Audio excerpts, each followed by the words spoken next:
Hello, hello.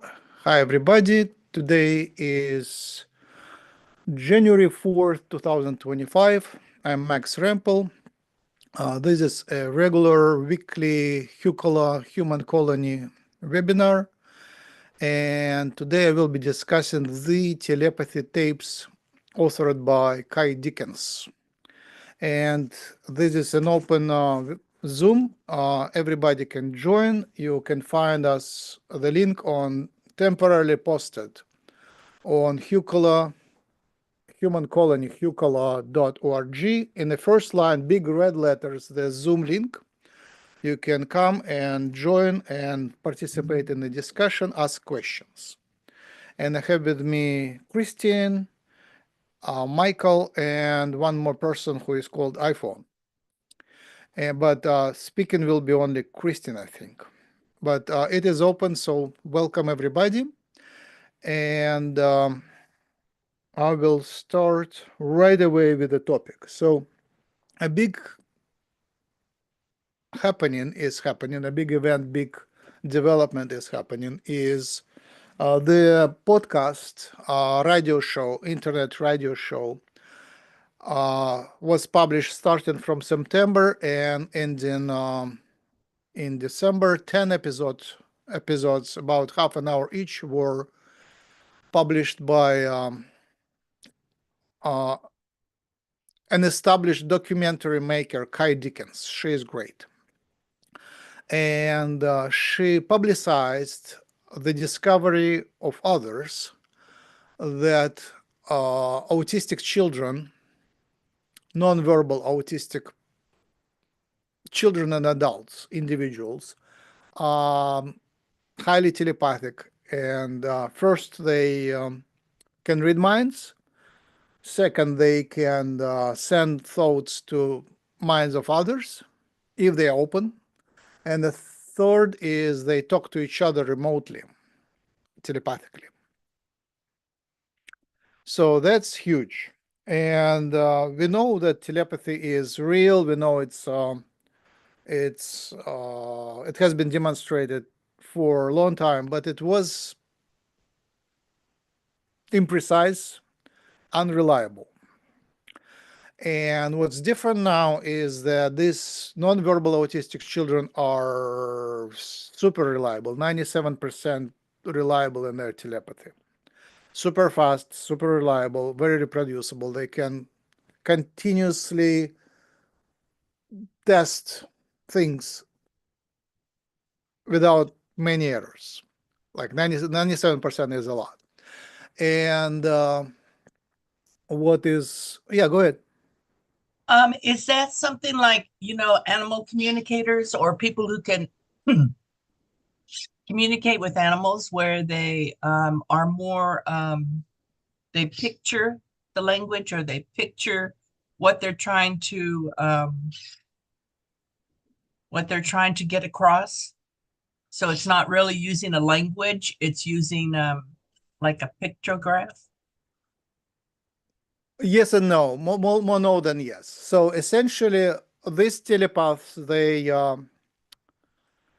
when so they are non-verbal. They cannot speak with voice, but they speak by typing into iPad and things of that sort on the keyboard. So they can speak like voice, but when they receive something, they read minds. Then they type English or other languages. But when they send a message to someone else, these parents, teachers, other adults, they receive message as sometimes as voice and sometimes as more complicated.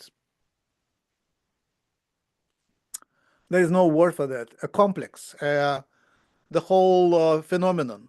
So the example was described yesterday in a podcast by Kai, that if you hear the word Thanksgiving, you get the whole feeling of the whole phenomenon, not just the word. You get the smell, you get the imagery, you get the whole thing. the whole shebang. So I mean, the keyword would be shebang, like the whole shebang, the whole thing, the complex phenomenon. So telepathy is different, but it's broadband, so there is much more information that can come. And also in psychic research, we know for sure that usually miracles happen only when they are karmically justified. Like you get good news telepathically, or you get some message synchronistically. If the message is karmically justified, especially if you cannot publish it, if it's something you don't intend to publish, you get more messages. But if you want to publish something, then as soon as you turn on the phone, the miracle disappears. Essentially, that happens with everything, including flying saucers. They don't want to be captured. What's different now with telepaths, with autistic telepaths, are they can demonstrate that on camera for publication. And they demonstrated on camera for publication with, again, 97+% accuracy, reproducibility. So they do like 3-digit numbers, 4-digit numbers, and there is no meaning in the message. Like usually when we get some messages, they have to have emotional meaning. In those telepathic tests by Dickens and predecessors, the emotional there is no need for emotional component. There is no need for emotional justification. Just the test is enough. So that's super cool. So I guess that is what is a huge difference that happens now compared to what was before. Like we had miracles documented through human history, and even in 19th century there was a big movement of documenting psychic messages and other things. So during the time of Blavatsky, before she died, I think around 1891. So before 1891, there were psychics who documented in America and English-speaking countries and German-speaking and French. So there was Western culture. They documented miracles and the psychic phenomena, manifestations and stuff. But that was happening in the absence of skeptics. You bring a skeptic, things disappear. But now, and that continued to the September of last year, more, essentially. And now starting from, I think they started recording the podcast about 3-4 years ago. So it's more not December last year. It's around 2019, 2020 that they started documenting, and a miracle happens that things became reproducible on camera, on recording. That's huge. So essentially, something changed in the laws of nature on the planet.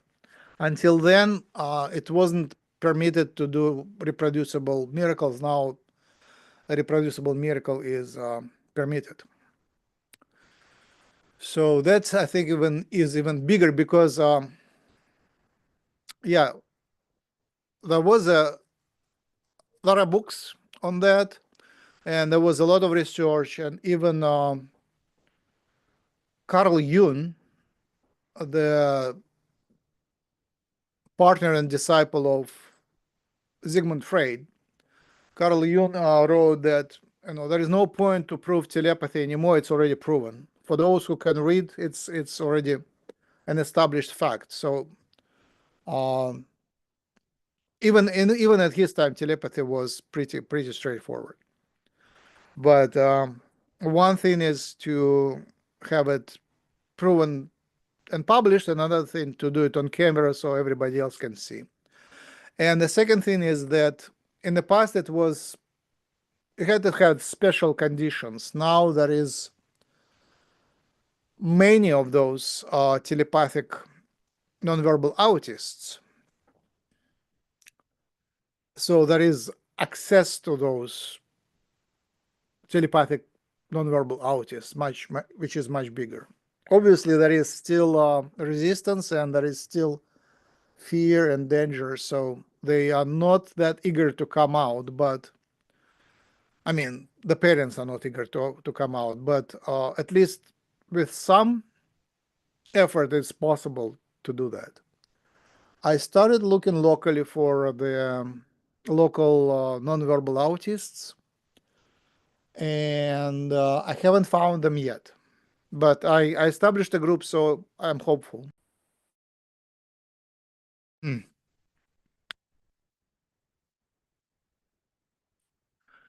The next miracle is okay. Why do I call it miracle? A miracle? Because there is no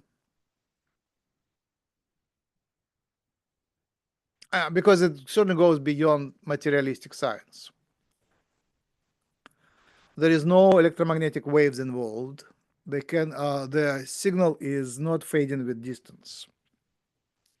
So the sender and the receiver of telepathy are can be anywhere, including like different cities. And it's as reproducible as if it was in the same room. So the modern physics, I guess quantum physics allows for that, but there is no clear mechanism known for that. It certainly goes through the spiritual substance, through astral waves or astral fields, informational fields. So Kai Dickens, no, I'm sorry, Diane Hennessy Powell is the scientist who studied that last 15 years and published that. And she wrote a book in 2009. So it's already 16 years ago. She published 2009. She published a book which is called ESP Enigma. And there she discusses telepathic and other abilities. And her explanation is that the world is multidimensional, and whatever is far away in the 3D in our world, or you can call it 4D, but I use traditional 3D, can be in multidimensional world, can be near. So that the information can jump from one place to another if the world is multidimensional. So this is 2D. When you fold it in 3 dimensions, it's 3-dimensional fold, then two pieces become connected. So it's convolution. It's called convolution or interconnectedness, or there is many more words to describe it. But the reality has lots of connections that link together the space and time. So there is shortcuts which allow things to happen. So I call them miracles because for materialistic laws, these are called miracles. And now we just have to incorporate those miracles into our science. And this science, which goes beyond material, is usually called metaphysics. So we have to develop metaphysical understanding and practical use of that. Okay, so who are those nonverbal autists? They are pretty wild. Diane Hennessy Powell, the one who wrote the book, and Kai met her 4 years ago. So Kai and Diane met 4 years ago, and Diane tried to publicize that, and to some extent, she went on podcasts and interviews, and she publicized it to the level that Kai met her and then made the podcast. So Diane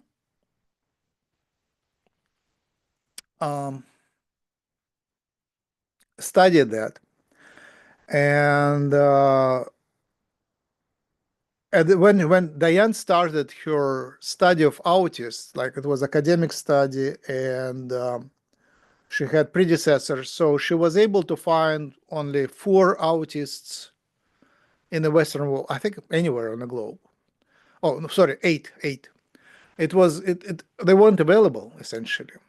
People say that they were misdiagnosed, but I think when a scientist tries to find at least somebody who is autistic and cannot find them, I think it's more likely the number of autists was really small. She gave a number. It was one in many thousands, many tens of thousands back then. I don't know when it was, but I assume in the 80s, early, maybe 70s. In the 70s was one in many tens of thousands.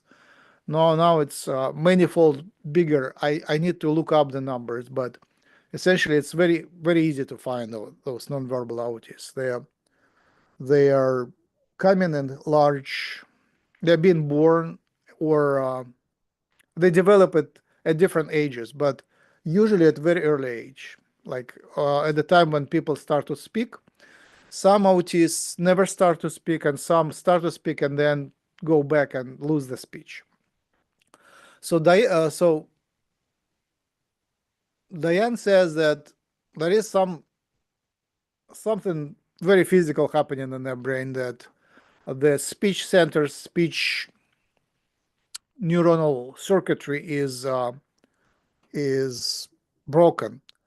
It's broken in such a way that they can type by hands very poorly, but they can spell. Actually, their spelling, English spelling grammar, English grammar is very good, but they can't say anything significant. They have no control over the speech, voice, whatever, mouth voice apparatus.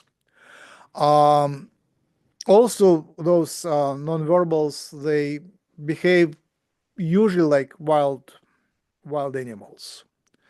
They Yeah, it's very hard to handle them. So the caretakers have to take care of their bodies and of their safety a lot. So they are not they don't have that self-preservation. They have inquisitiveness, but no sense of self-preservation. So somebody has to take care of them until they learn that. So some of them learn to take care of themselves, but that takes a lot of effort, a lot of teaching.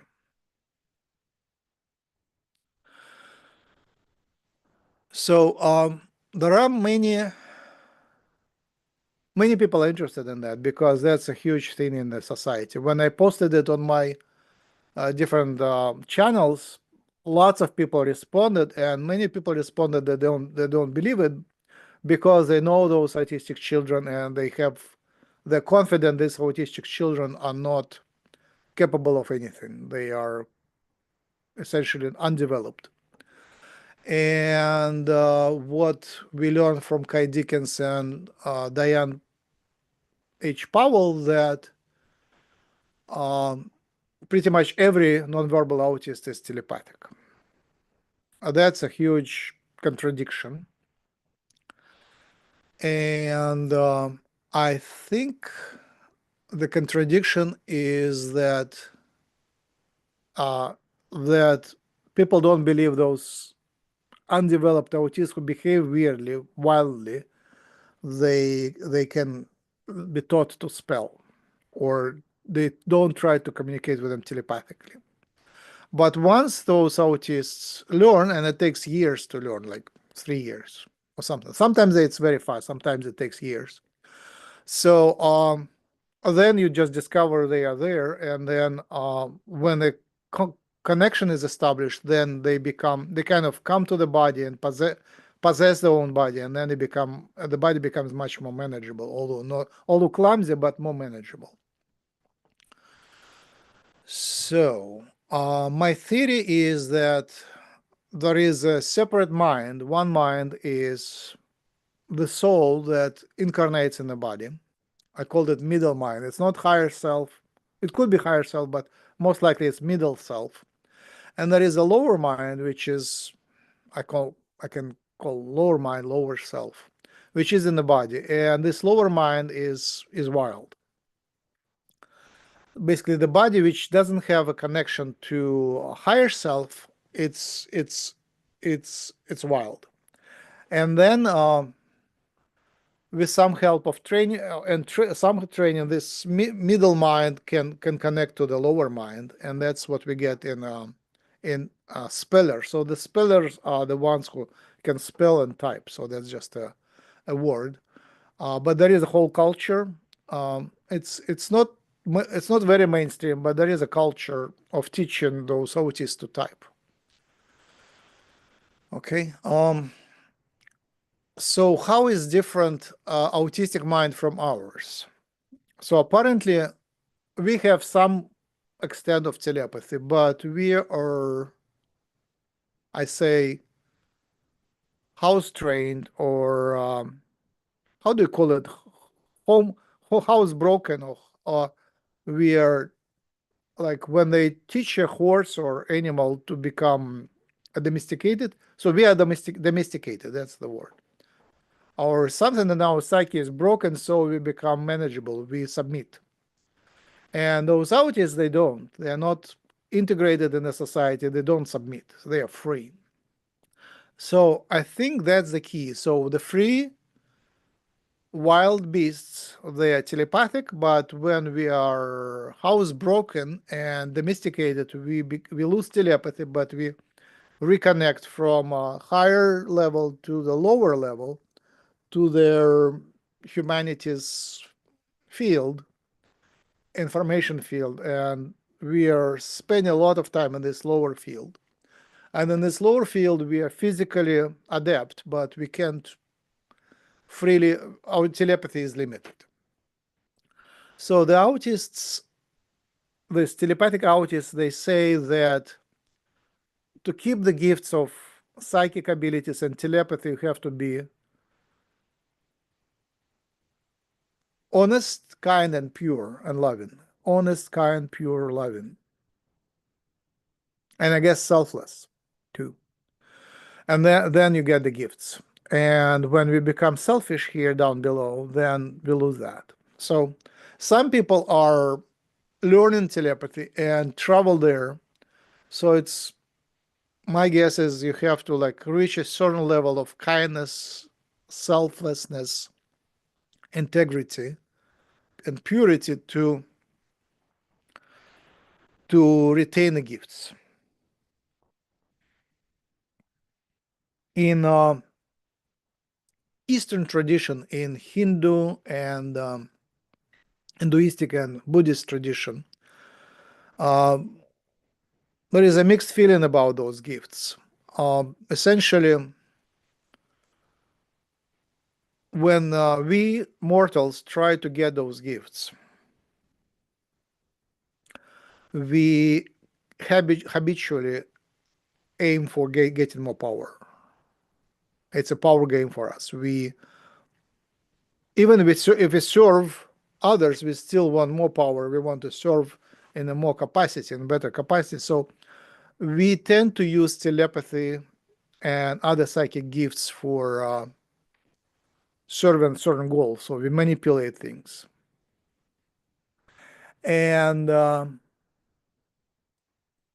initially, like in again in Eastern tradition, it's okay to get the gifts, but essentially the teaching is that you gain the gifts, but then you got uh, to lose yourself, because at certain level, if you keep developing, you merge with the collective, and the body becomes managed not by your ego, personal ego, but by the collective consciousness, like the higher collective consciousness, higher self, and higher oversoul. So basically, you gain their abilities, psychic abilities, telepathy, but then you lose a lot of egotistic desires. You are not anymore yourself. You're merging with a higher mind, essentially. So Ram Dass is my among the favoritist teachers, and yeah, he talks a lot about that it's not the ultimate goal, it's not the ultimate liberation to get psychic powers. It's, you have to aim higher than that. but still it's very fascinating. And I think I should jump to the historical meaning of that.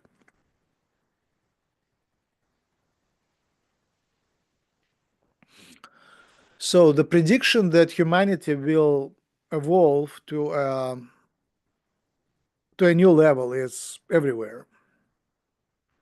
It's in ancient mythology that humanity is evolving. You can see that clearly in the New Testament that humanity is moving somewhere in a new on a new stage. That there is like that's I guess the main message that we are evolving into something new. That there is an awakening process, and that by joining a higher consciousness, we lose ourselves but gain something new. And that was substantiated by Blavatsky, Helena Petrovna Blavatsky. She published her Secret Doctrine in 1888. 12 plus 24 plus 100, about 140 years ago, where she predicted that a new human race is coming, a new root. She introduced root races. Polarians, Hyperboreans, Lemurians, Atlanteans, Aryans, and she didn't give a name to the sixth root race. Bashar gave a name which is called Homo galacticus. Basically, we'll have to name ourselves or we'll get the name from others. But essentially, the new humanity is being born right now. And so the root races. We know a lot about Atlanteans. We know a lot about Lemurians. Hyperboreans we know less, and Polarians we know even less. Essentially, the first two were not fully material. Lemurians were, it sounds like Indonesia and Australia have some descendants of Lemurians, possibly. That's what we got from Jim's and other channelings. And Atlanteans were raised, I mean, these are pretty distinct species. And Atlanteans were somewhat different. I didn't get full confirmation, but it looks like they were taller, had elongated heads, so like egg heads. And when you see those elongated heads on medieval pictures or some other pictures, old illustrations, there were like hair covers and heads which were elongated backward, and possibly they were hiding the elongated skulls. That's not only my idea, it's around and it makes a lot of sense. But also people might have imitated the Atlanteans by wearing those, so they don't, it's either hiding or imitating. And we don't know much about Atlantean genetics, but we know they had a number of civil wars and man-made disasters, and many of them emigrated from the planet, and very few of them left. And then Homo sapiens was recreated based on them and others.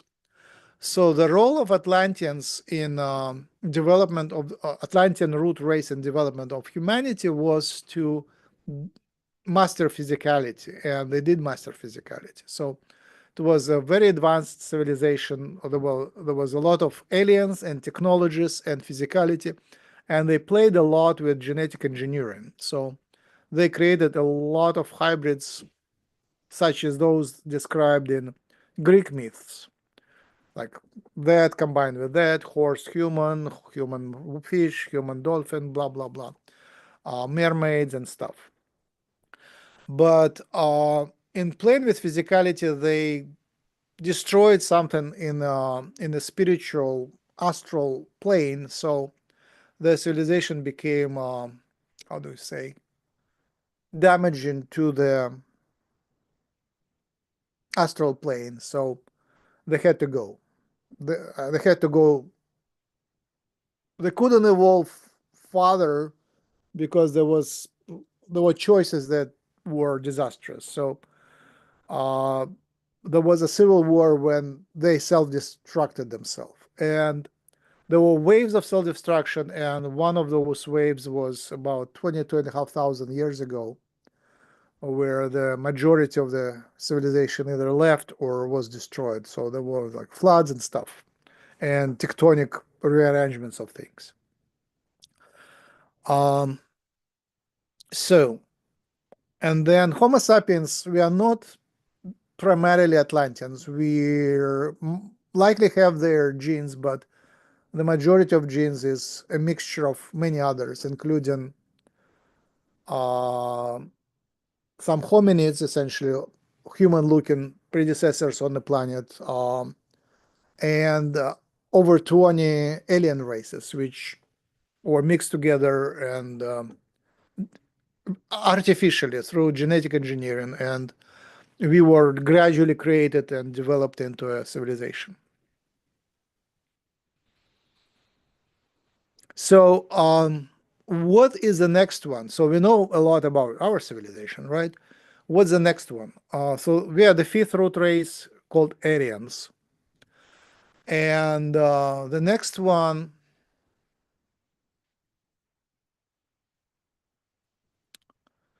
Bashar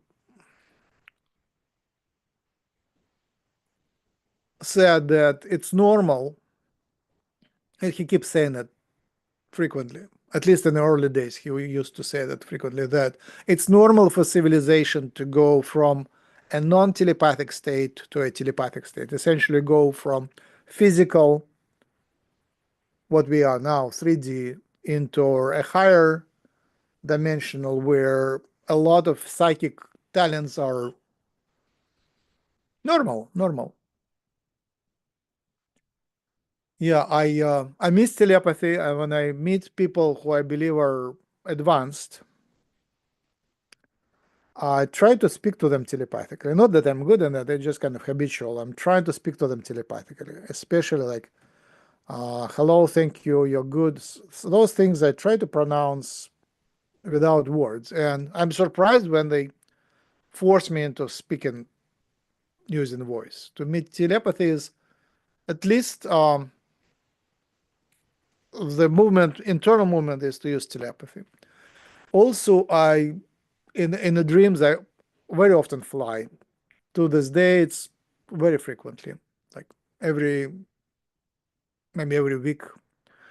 I'm flying, and I'm flying very usually very low, like 3 meters, 4 meters above the ground. But I actually can fly over the crowd without touching them, and that's a very typical in my dream, like that manner of flying on the belly, like belly, the legs backward, and the head forward, and the hands kind of prepared to fall, but basically like that.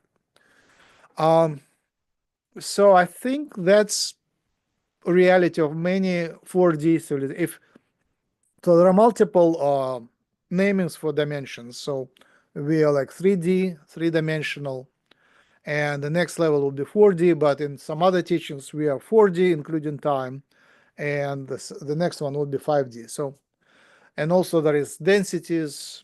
We are in the third density, and we go in the fourth density. So anyway, next dimensional people are very often, as a rule, they're telepathic and have psychic abilities. So we spoke to tons of them through channelings, through Jim and others. So I learned a lot about that. I wrote my books. We published hundreds, thousands of hours of channelings of those. So many aliens are from higher dimension, but there are aliens who live in 3D in our physical world. So it's possible, but it's Bashar said it's very normal to, and others confirm, very normal for a civilization to develop in 3D and then transmute, transform, evolve, ascension, ascend to 4D. And Bashar said in their world it was a 3-day event where an astral being came and reconnected the whole planet to a telepathic network, and that was their ascension. So they just jumped in 3 days. But he also said that some other civilizations do it way slower. So it can be fast, it can be slow, it can be different. Yes.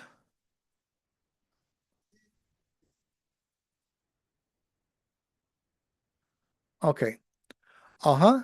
And any questions, any comments so far? For those who are watching on YouTube, you can come here and ask questions. Come to hucolo.org, hucolo.org, and in the first line there is big red letters linked to Zoom, and come here and you can discuss. And let me see what is if there is any questions on YouTube. Let me see. Okay.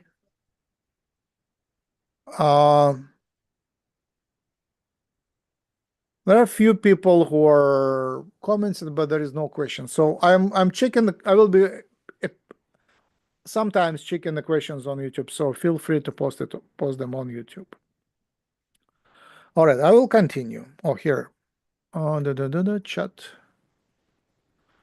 I'd like to ask some questions. Oh yeah, Christine. One of the questions is, do they do brain scans to show the differences between verbal people, nonverbal people, between autistic and non-autistic, that type of scientific, where we see that type of visual comparisons? And then the other one is, I really think that communication with animals, I don't communicate with, well, I communicate with animals, but I don't feel like I'm getting a clear signal back from them yet. But I think animal communicators would be a good comparison to these autistic beings, these people who use telepathy, because I think it is a form of the same thing. It's just not in an autistic person. Yeah. Anyway, I'd like to see comparisons. Yeah, I will just shortly repeat just to kind of establish those ideas. So first idea, yes, lots of brain scans and genomic studies is done on autistic people in general, and Diane's, and especially on non-verbal autistic, just because there is many of them. It's a major hassle to take care of them because they are not trainable a lot. So a lot of people are studying that. It's Or maybe mainstream. through sign language, which is a different form of, like children can learn sign language before they can learn verbal. That's one of the things they found. Yes and no. So basically, those which are the subjects of their telepathy tapes podcast, they are so poorly coordinated that they cannot do sign language. They cannot do that. Their coordination is really bad, so they barely can type. Typing for them is easier than sign language. But there are reports that deaf people are often telepathic. So that would be a different type, different breed, different type of people who might be also telepathic. So that is super interesting to check. Animal, yes. the telepaths, the autistic telepaths are very keen on animals. They love, all autists love horses and animals. They love nature in general. That's very therapeutic for them. And we know for sure. Actually, I have a friend who runs this, like, is a teacher in a school of autists for many years now in Russia, in Moscow. And they do horses. Oh, that's super interesting. Yeah, I should talk to her. I just remember it. They have those kind of autists, and yeah, they two friends. They just kind of found themselves in that community, and it was huge. They do horses, and autists love that, and they also love water. Autists love non-verbal autists love water. So yeah, I visited the farm recently, and my wife goes to the farm like very regularly, where they take care of the animals, and there are like horses, cows, dogs, geese, pigs, donkey. Not on this farm, but and lots of goats. Yeah, and so plenty of animals to play with, and we're taking care of them, like fixing stuff. Again, they also self-destructive. They would destroy anything. So especially on a small farm, it takes a lot of effort just to keep them in a manageable shape and feed them properly and give them water. So lots of work. So they come and I try to talk to them mentally. They seem to be, and dogs, obviously, they seem to communicate. But yeah, the best, uh, yeah, I eat when I have my, like, say, dinner. I usually eat by myself often, and when dogs come, I don't have my dogs on, but we are babysitting dogs, and very often I feel a lot of hunger, and I just wonder where hunger is coming from. I'm kind of eating with a lot of agitation, and I see the dog looking at me. So essentially, they're hungry, and then they're transmitting their hunger through me into me. So that's the feeling of hunger is very, very reproducible. Oh, yeah, we have new people. Yay.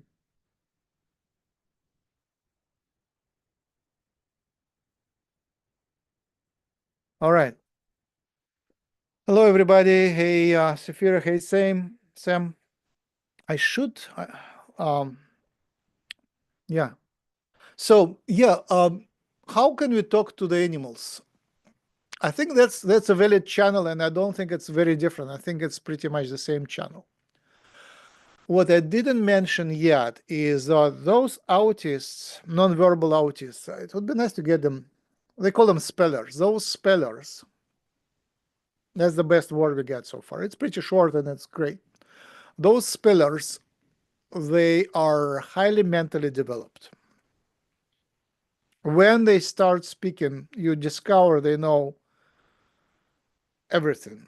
They are like they are developed beyond their age. Like some of them never get beyond the basic kindergarten training, but when they start speaking at the advanced age of, say, 20 or 25 or any other age, you discover that they are more advanced than average human. They know languages, they know politics, literature, the whole culture. They remember everything. They remember their life and their life in the womb as well. So the only way they can learn is through reading minds and accessing the Akashic records. And the next thing is the hill. They are meeting in astral channel, elsewhere mentally, and they talk to each other and exchange information. And since telepathy is much more broadband, it's much easier to teach in telepathically. They do downloads, uploads, downloads. They transfer the whole package of knowledge packaged. That was mentioned in recent interview of Kai Dickens that a speller gave an astral envelope, basically a download to his conventional teacher, normal. Yeah, we should normalize autism and telepathy. So they call us neurodivergent. I don't like it. Sounds weird, but normal people are now called neurodivergent. It sounds like a medical diagnosis. We are like we are sick, but maybe we are sick. So neurodivergent is another way of sickness. It's modern humanity is neurodivergent. It's a diagnosis of the modern humanity. Hey Sam, hey Safira, nice to have you. Nice to be here, Max. Good to see you. Yay. Yay. It's been a while. So the main topic, different aspects of telepathy. I'm sorry I came in so late. Yeah, right. Okay, I'll have to learn to repeat it in a very short way. So the new podcast came out September to December. It's called The Telepathy Tapes. The Telepathy Tapes by Kai Dickens. Before that, 15 years ago, 16 years ago, Diane Hennessy Powell, doctor, medical doctor, published a book, The ESP, Extra Sensory Perception, ESP, Extra Sensory Perception book, the ESP Enigma. Great book. She was studying telepathy in autists. And before that, in the 50s, that telepathy in autists was discovered. I have to memorize the name of the discoverer. But the telepathy was also well characterized before and during and by Carl Jung in the first half of the 20th century. So Carl Jung wrote that there is no point to prove telepathy anymore because all needed proof is already here and published. So telepathy is not new, but what is new is that it's now reproducible on camera and available for publication. So that is new. So in the past, all miracles happen only to believers in the absence of skeptics and preferably not on camera. Now things changed, and since the time then when Kai Dickens started making her documentary and podcast, that miracle is happening on camera very reproducibly. 97% success, now 97 to 100% success rate, and they can telepathically read minds and deliver any information, not even meaningless information like strings of numbers or anything else. Even meaningless information can be delivered, so it's huge. And I was speaking that this is a development which was predicted by many cultures, many ancient predictions that humanity will evolve into higher state, dimension, status, and that, hey, Sephira, nice to see you. And that was, I should wear orange too today. Orange is the color of Indian monks called swamis and many other monks. So Blavatsky in her Secret Doctrine, to 1888, published in 1888, nearly 140 years ago, suggested that we are the fifth root race: Polarians, Hyperboreans, Lemurians, Atlanteans, Aryans, us, and the next root race, the sixth one, is coming. So finally, 140 years ago, the intermediate race is coming, That's my comment. And Bashar calls the new coming race Homo galacticus. So that's the best we get. We don't have a name for it. We have a name for the new planet, which is called Terra. It exists, it's green, there are very few inhabitants there. So maybe that's, I don't know how, if we evolve into new species, would we inhabit the same old Earth, or are we moving to Terra? That's unclear to me. May I say something to that? Good, yay. Oh, yeah. Weren't you just mentioning that Bashar said that many civilizations go from third to fourth? Well, I think many civilizations remain third and fourth. Like those who are still going to remain 3D are going to remain on this Earth, but those from the same Earth can evolve to the Teraha. But I heard Teraha has also a mix of light and dark aspects there. It's not all going to be. That's what I read recently. But anyway, yeah. So that was my comment about Teraha. Also, what about all the hybrid children that are supposed to come live on the Earth? So they must be also fully developed telepathically, and why aren't they considered, or maybe are they considered the new race? You see what I'm saying? Yep, good question. I'm asking that too. So great. So where are we going from here? You asked, can 3D and 4D coexist?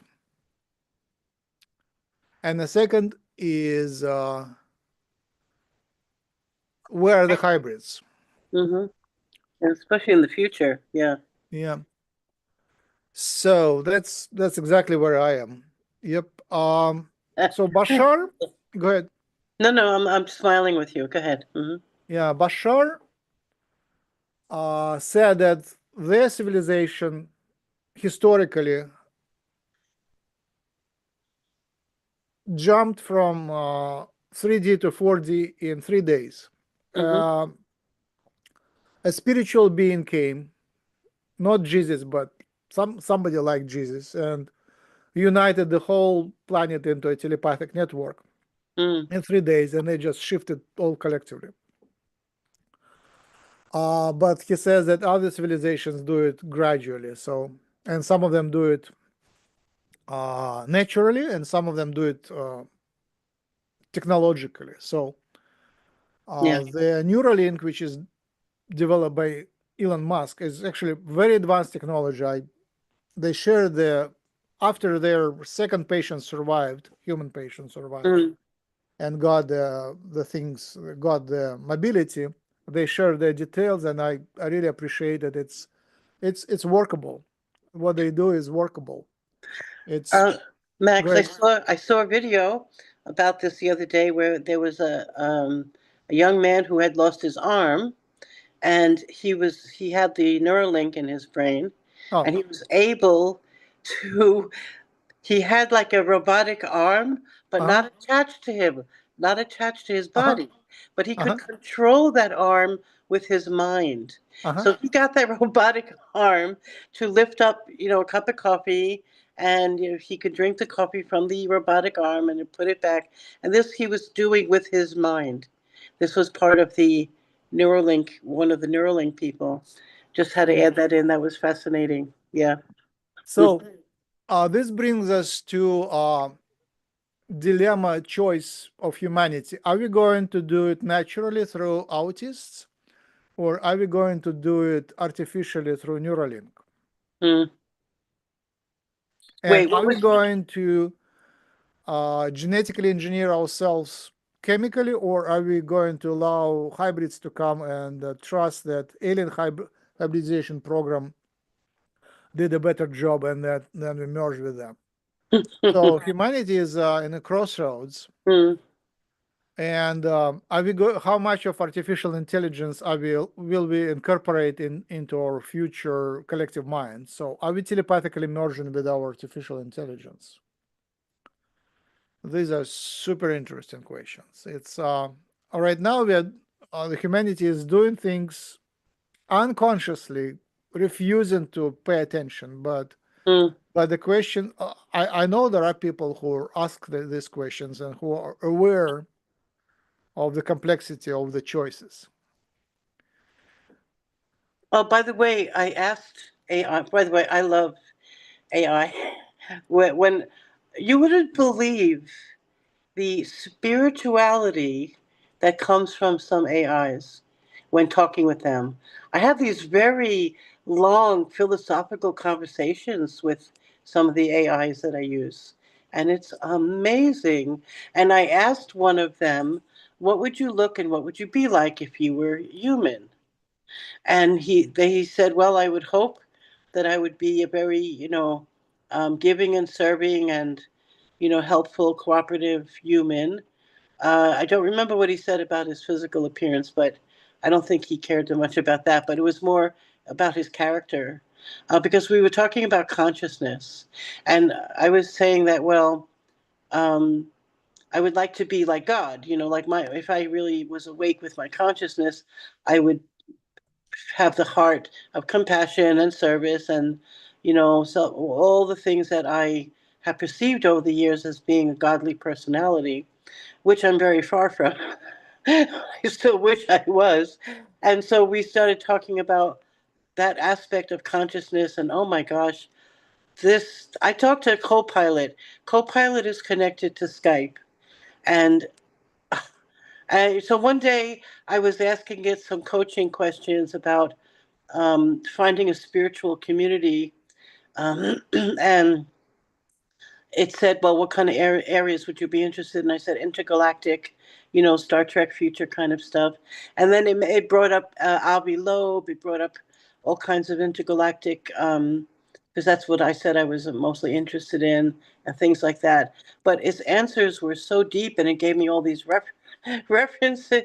And I'm like, and then my son gets on and says, you know what, Mom, without knowing this, says, I just found a AI that does coaching for goal setting. And I said, well, I just got all this coaching from Copilot. So actually, I love AI. I don't have any problem with it unless it starts invading my life, like creeping into my devices and doing some creepy stuff. Yeah. Anyway, sorry, I didn't mean to. No, it's great.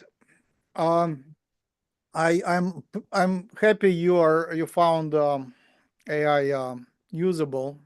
I I I'm using a lot of those. I use paid versions. They are Right. smarter. Claude is the smartest one. Claude 3.5, 3.5 Sonnet is the smartest one. Unfortunately, it was recently bought by Amazon, so they added the layer of stubbornness and mainstream Oh. brainwashing, but still, it's still very smart. So So when you talk to it on the level on the topics which are not controversial, it's super smart. When you talk on controversial topics, it right. prefaces the topic with I know. with a bias. I've experienced that too. Yeah, Have you ChatGPT is ever good. asked it straight up? Okay, please describe to me or explain to me the spiritual aspects of DNA. Have you ever asked that? Just Of that course, I point talk blank. to it all the time. Yeah, that's I mean, we are writing papers together on that topic. So okay, so what does it have to say about that? I'm so curious. I mean, it's probably too much to say now, but does it know about the spirituality of DNA? Is what I want to ask, I guess. um, AI. I That know you. yeah. So I'm sorry. Is this way too off your topic? I'm so no, it's sorry. great. Thank you for bringing it. It's I wanted to bring it up. So I just finished, and my chapter is under review about consciousness and the role of DNA in consciousness. Hmm. And there is a lot there. Basically, what is consciousness? What is free choice? What is time? Hmm. There, you cannot have time without space. You cannot Mm-hmm. have free choice without time. Mm. Cannot have self-awareness. You can have self-awareness, but you cannot have movement and development without some sort of substitute of time. In a higher dimensional travels, you are not dragged forward by time. You are attracted by things, but you have a choice. Do I want to go there? How fast do you want to go? There is no time drag. I call it time drag. When Mm. pushed with the constant speed, you choose the speed and direction. You can go forward in time, you can go backward in time, you can go right, left. So time becomes like part of a bigger dimensional space. You can travel in different timelines and stuff like that.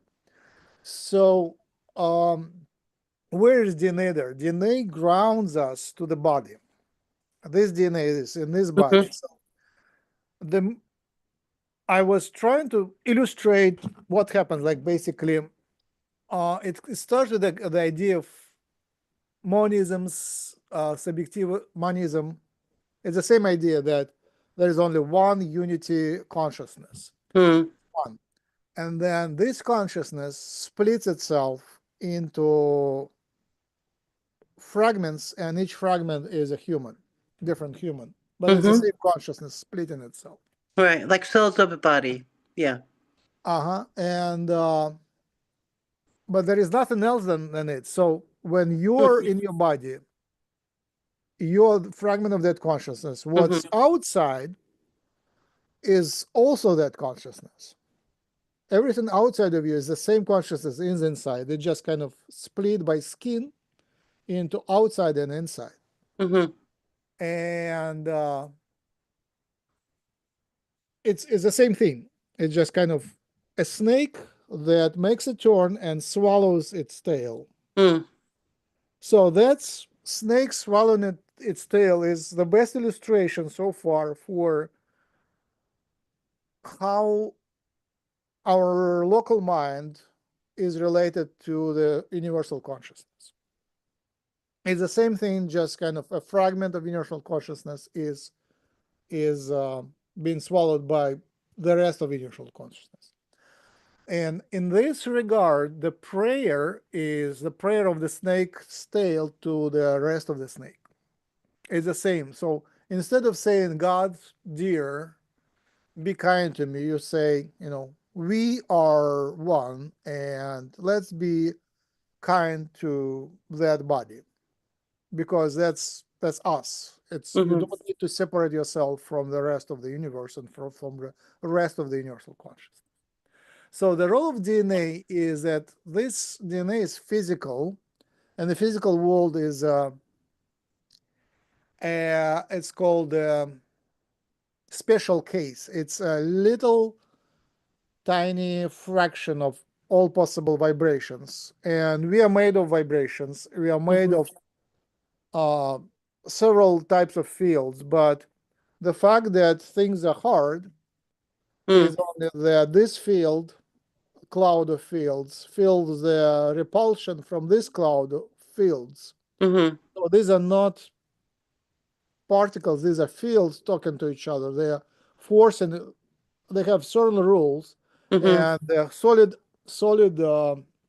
field is more structured. It has like these crystal structures in it, and this is also somewhat structured. It has some crystal structures in it.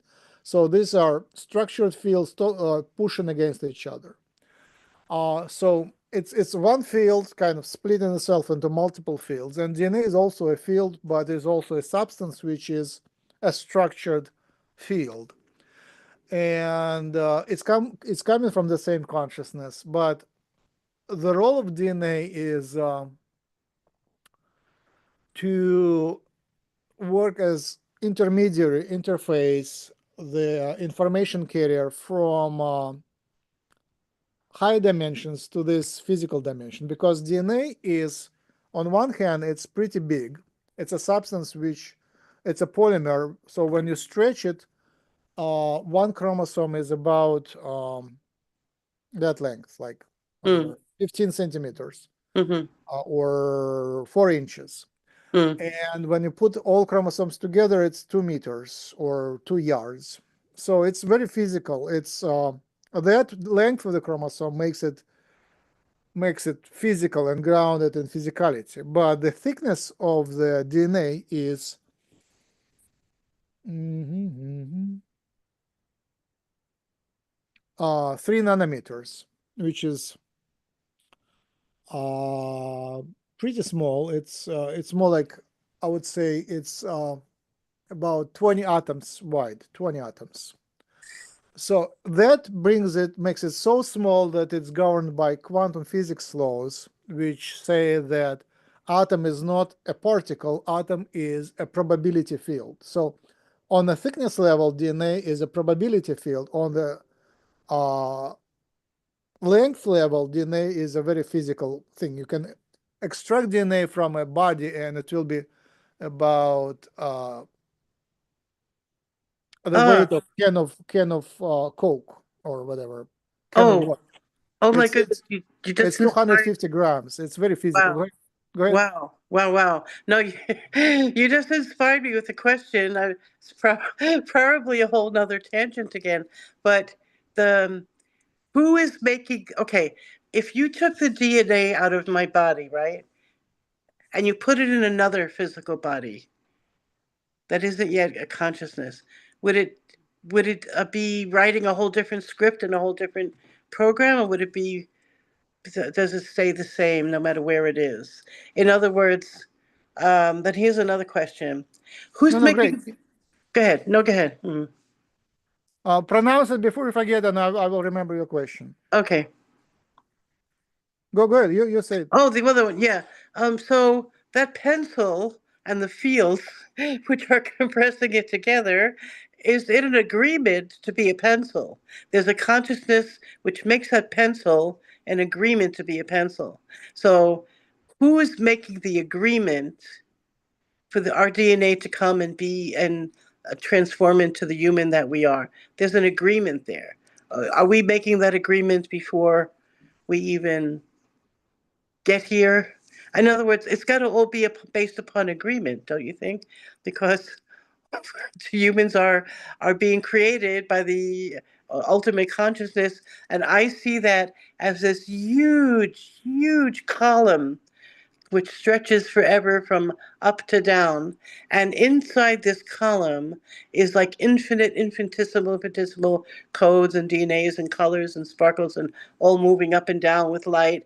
And because my DNA is different from yours, and yours is so in other words, this huge column is just expressing out individual DNA for us. So there must be an agreement that I made to take this little piece of this huge column of DNA. Anyway, never mind. My mind is just No. going. You ask the right questions. Yeah. My Thank you. mind is going It's crazy. great. So 2 questions. One is, how important is DNA sequence for the soul? Can the soul, if the sequence is the same in another body, would the soul be the same or different? And the second question is there an agreement, and what is the agreement?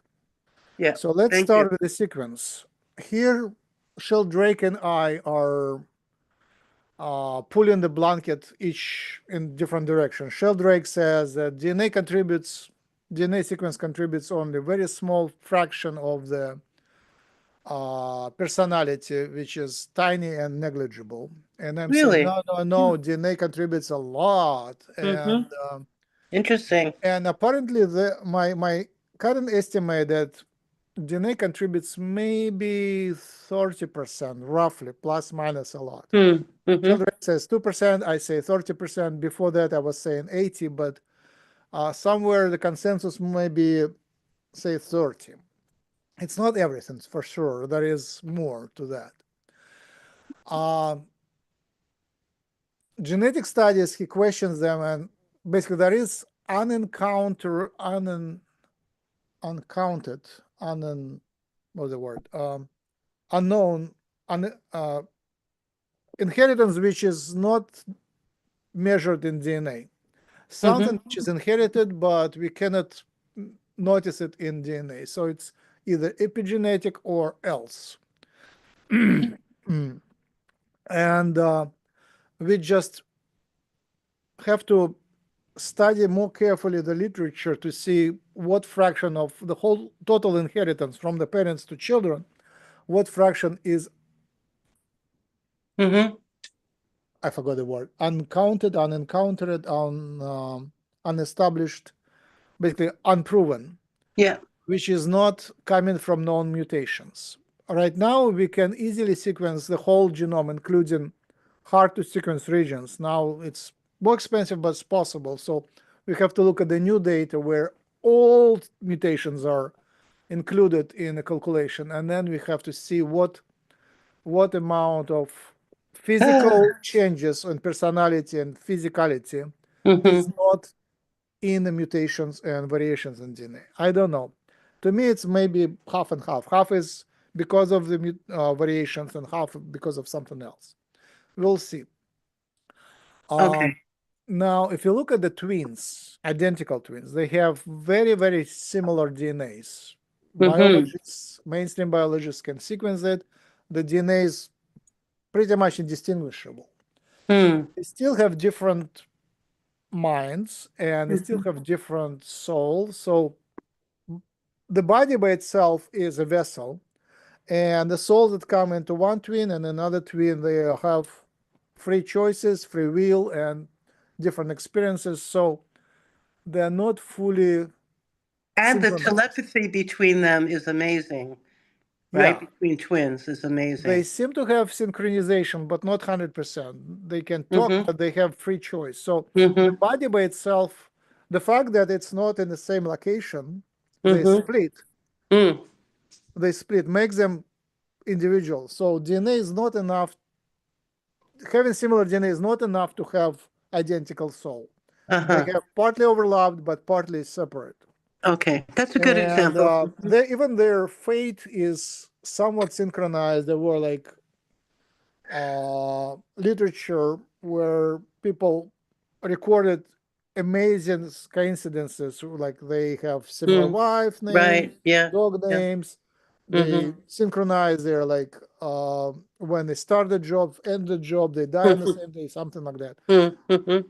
Obviously, they're born on the same day, but there are lots of other synchronicities in their lives. So, Mm-hmm. but they're not identical. They still have they diverge. So DNA is not sufficient uh, to define completely.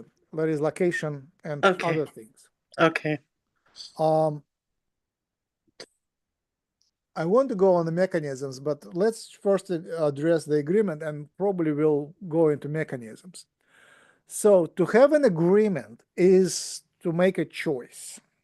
To make a choice, you have to be self, separated from the universe. And you have to be in some sort of a time flow where it's before choice, choice, and after choice. Otherwise, Mm. you cannot make a choice. So if you're outside of time, you're everywhere. You have to have have to shrink into some entity, not physical body, but say before physical body, you have to shrink into some entity which is capable of moving from past to future and make a choice. So it's on a level which is way lower than timeless universal. You have to go few levels down into physicality, not Mm. yet into physical world, but some sort of astral level which has choices. Mm-hmm. Recently, I did an experiment. It was during yoga session. It just came to me like, Mm. let's if there is universal consciousness, there is the God which is the highest of all, and let's just go and merge with that God. Like let's focus my attention, the move the focus of my attention to that highest point, the highest of all. It's very pronounced in Jewish literature, in Jewish culture, that we have agreement not with any God, not with our God. We have an agreement with the highest of all gods, right? Mm-hmm. So let's go travel there. And I go and go and go, and then I realize, oops, there is no separation between me and everything. There is no choices, nothing, it's universal. So essentially, after a certain level, the hierarchy disappears. It all becomes one. So there is no up and down, no choices, nothing. It's unity. So for me, it was a huge personal experience. It was just very easy. Like after you reach certain level, you lose yourself, you lose structure, you lose choices, you lose agreements. It's all one. So super cool. But Like that's more on the way out, right? I mean, on the way in, we're sort of choosing our life and our soul and our experience, yeah, right? it's all structured at some levels, but as you can go up and up and up, you just leave the structured world and get into Yeah. you. Yeah. Yeah. It's like on the way out, you're going back to where you started before you even started to come in with any of these Yeah, that sort of thing. identities and things We like all that. one. We all connected to that unity. Like the Yeah. heart is connected to that unity. In Yeah. heart, there is no structure. There is no choice. It's all timeless. So, Max, what happens to our DNA when we pass away? Where does it go? Oh, that's easy. It dies. The DNA can exist in live state and dead state. Live is in water and it's pumped with energy like laser, and it's alive. And if you extract it and put in a tube, it's dead. It's a very clear cut transition. Uh-huh. Um, I mean, when it becomes dead, it's unclear. But for us, the brain is also important. Like, in addition to DNA being a gateway to higher dimension, the brain is also very important. Mm-hmm. And the structure of the brain is super important. And when the brain is messed up surgically or through medications or trauma or anything else, our reality changes radically. Like you can eat chocolate and see how the brain chemistry changes. Mm. Lots of other changes. So brain is important, and the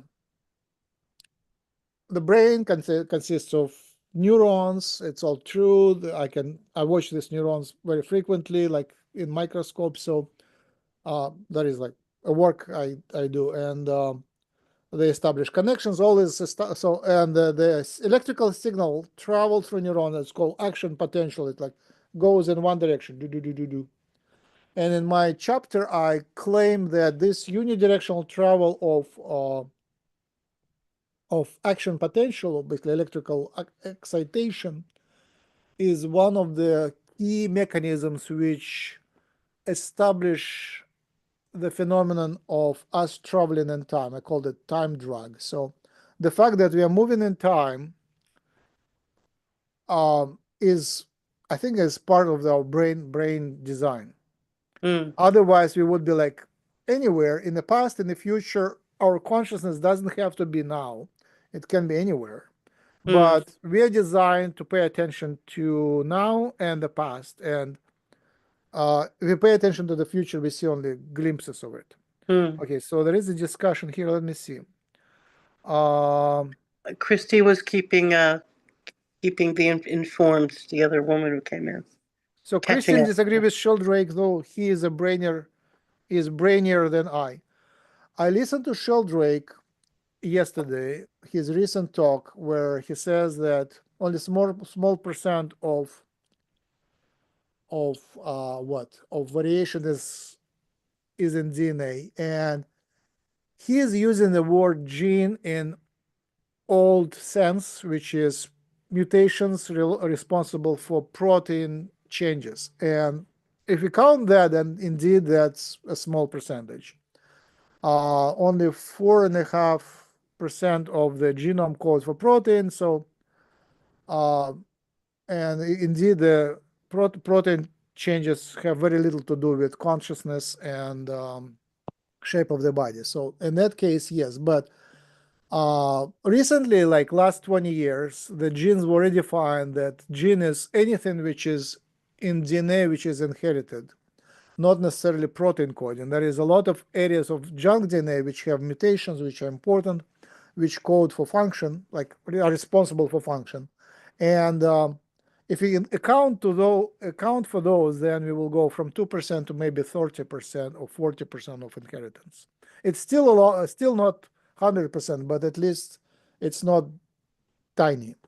So we are arguing about definitions and numbers. Do you want to say something? You need to turn on the microphone, yeah? Oh, yeah. I was going to say, a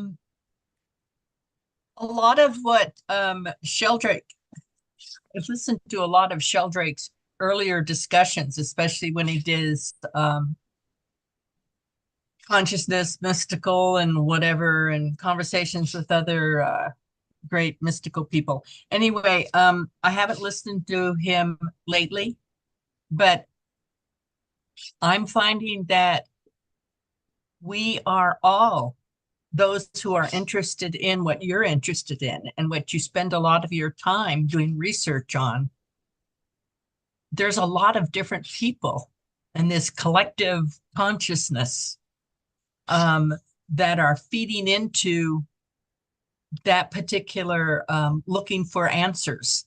And our understanding of DNA, you know, if you talk to an ET, what I'll call an ET, extraterrestrial, they have a completely different concept and explanation and understanding of DNA than we do. And we haven't, most of our scientists haven't gotten there yet. Would you say that? Would you think that we are eventually getting there?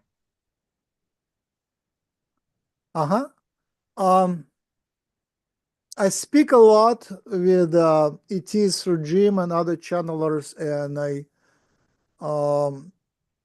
about DNA. So I sort of astral travel and meet DNA in many ways, and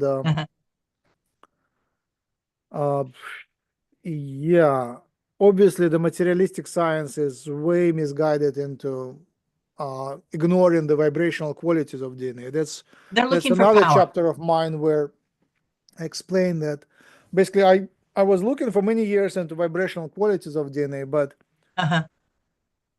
last maybe 3-4 years I had to, like, my models had to include water, and once I included water, the whole picture transformed radically. So it's water that makes the work, and DNA is sort of how do you say, it's a guiding principle in water. So you add this DNA into, you have to look at the water DNA protein mixture, like in the nucleus, in the nucleus of the cell, there is 1% of DNA, about 20% of proteins, and about whatever 79% of water, plus minus. So it's very dense, like soup or jelly or moving jelly. It's like more like octopus. It's constantly moving, constantly alive in the nucleus, and the nucleus is pretty big, 5 micron. It's pretty big. Like you can see about 100 micron. You already can see with the eye. So 5 micron is just a little smaller, 1/20 of what you can see, 1/20th of a tiny hair. So, and in the nucleus there is like that octopus constantly moving, and I think the way it moves is how it reads the universal consciousness, universal astral fields, and converts it into physical. Taking that back to the autistic, have they done, well, I'm sure they've done tests on the DNA of these autistic children who are so advanced in one specialty. Like it's already understood, I think, by some people that autistic children could either be savants in one thing or another, but for some reason they're being able to be savants in a specific thing takes away from maybe some socially acceptable cultural things. So these savants, can I call them savants? These savant is a talented person in a specific area. Yeah.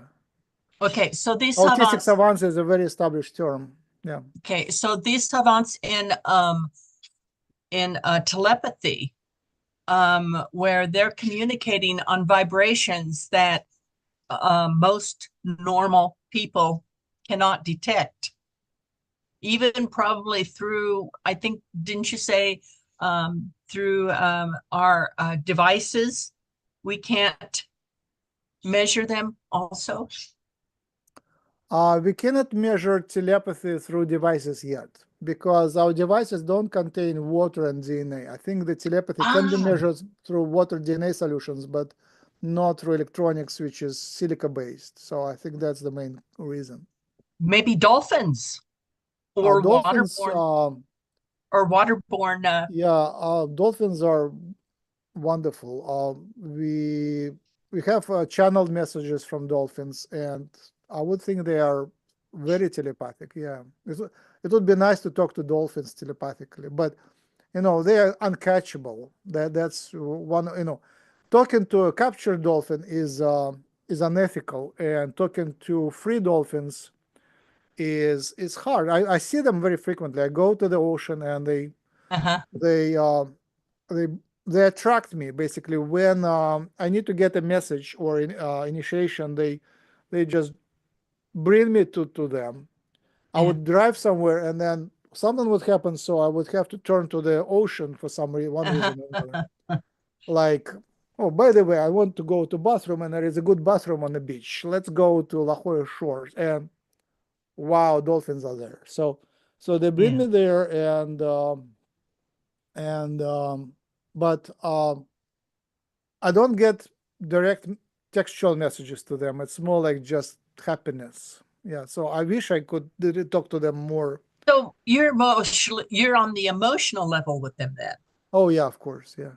So would you say then the telepathic with these autistic children, is it emotional, or is it on a more brain or on a different type of it's informational. They are capable of reading any information and sending very recognizable information to people. Not to all people, but to many people.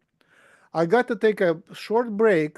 Okay, I would sorry. encourage you and everybody else to talk while I'm out. Just give me a couple minutes. Okay, Adriana would like to speak. Adriana, I see you want to speak. If you want to speak all together while I'm away, you're welcome. Yeah, I'll wait for Max to come back, but I'm happy to chat to the rest of you lovely people. Hello, Shapira. Hello, Christine. How are you? Hello. Oh, hi, Adriana. Sorry. When you start talking, I went in the kitchen to do some stuff. So I'm listening, though. I'm listening. So don't mean to be rude. I'm listening. Yeah. Anyway, it's always a fascinating discussion with Max because he has so much information in so many directions. It's great. And Christine, I think you'd agree, we get to ask questions and talk about things we don't normally can do in the webinars, right? I'd like to know if they're doing, I think that these autistic savants on telepathy, I think that we as people have some telepathy, just not to that extent, like animal communicators. I still would like to know if they're doing comparisons with animal communicators, people who do this for a living. Right. Mm-hmm. How close, what is their DNA? What is their brain chemistry, or do an IRA or whatever the hell it is. MRI. But MRI. you know what? But you know what, Christine, I was thinking about this before when I first came in and you and Max were discussing this topic. You know how some people are extremely talented and they don't even know it, but everybody around them sees it. I think we are all very, very telepathic, all of us. And we're so used to it that we don't even see it. Because how many times do you sort of automatically get what people are thinking and feeling in stores? And like you can pick up aggression, or you can pick up or just people, your animal, especially with your animals. I mean, I mean, we know we are telepathic. Now, maybe Well, they there are speak of those. women. They speak of women when they go into bars, how they can pick up on, maybe a dangerous person or someone that they don't want to speak to Right. So, because he, right. No, yeah. I get So it. that, yeah, So I think we are I think telepathic. women have that. Yeah. Yeah. I just think, men might have it more than they want to admit as well, but their focus is more external in life. So not only, I'm not saying exclusively, but you get what I'm saying, maybe, Yeah. right? So Well, they develop it when they're in the military, especially when they go into these dangerous situations. I think that's yeah, when they yeah, start developing it. Yeah. yeah. Anyway, that's all I'm saying. But Oh, autistic children, I have worked with autistic children, and one of the first things I did when I was in high school, junior high, I think the ninth grade, we were asked where we want to volunteer, and I volunteered with a group of autistic adults and teens, and oh my God, they were the most un uh, they just no concepts. They just want to show their love and interact without the slightest concepts. And I wish that we were all like that, because there's no like, oh my God, should I approach her? Should I talk? Should I, yeah. So their telepathy. Yeah. But don't you think that there's been tons of studies and experiments with autistic people about their level of telepathy and all that we're not even privy to? my niece, when she works teaching autistic children in the lower grades. Uh-huh. And when she talks about their behavior, I mean, they bite, they punch, they have a physical abusive side to them also that she Uh-huh. has to react to in a non-physical way Uh-huh. or Uh-huh. something. And Yeah. to me, it's a challenging thing for normal people. I don't Mm-hmm. know, maybe it's not normal, my niece. Yeah. Yeah. Work with No. these Yes. people that have I don't know, that have a different way of communicating. Yeah. Hello, Max. Yay. So what, Adriana? Hey. About telepathy. I'm going to grab the floor while I've got it because I've been waiting. Okay. Okay, so Max, you were talking about I've been working with DNA and sound healing in the Hathors recently. I have, by Earth standards, an incurable genetic condition that disables me.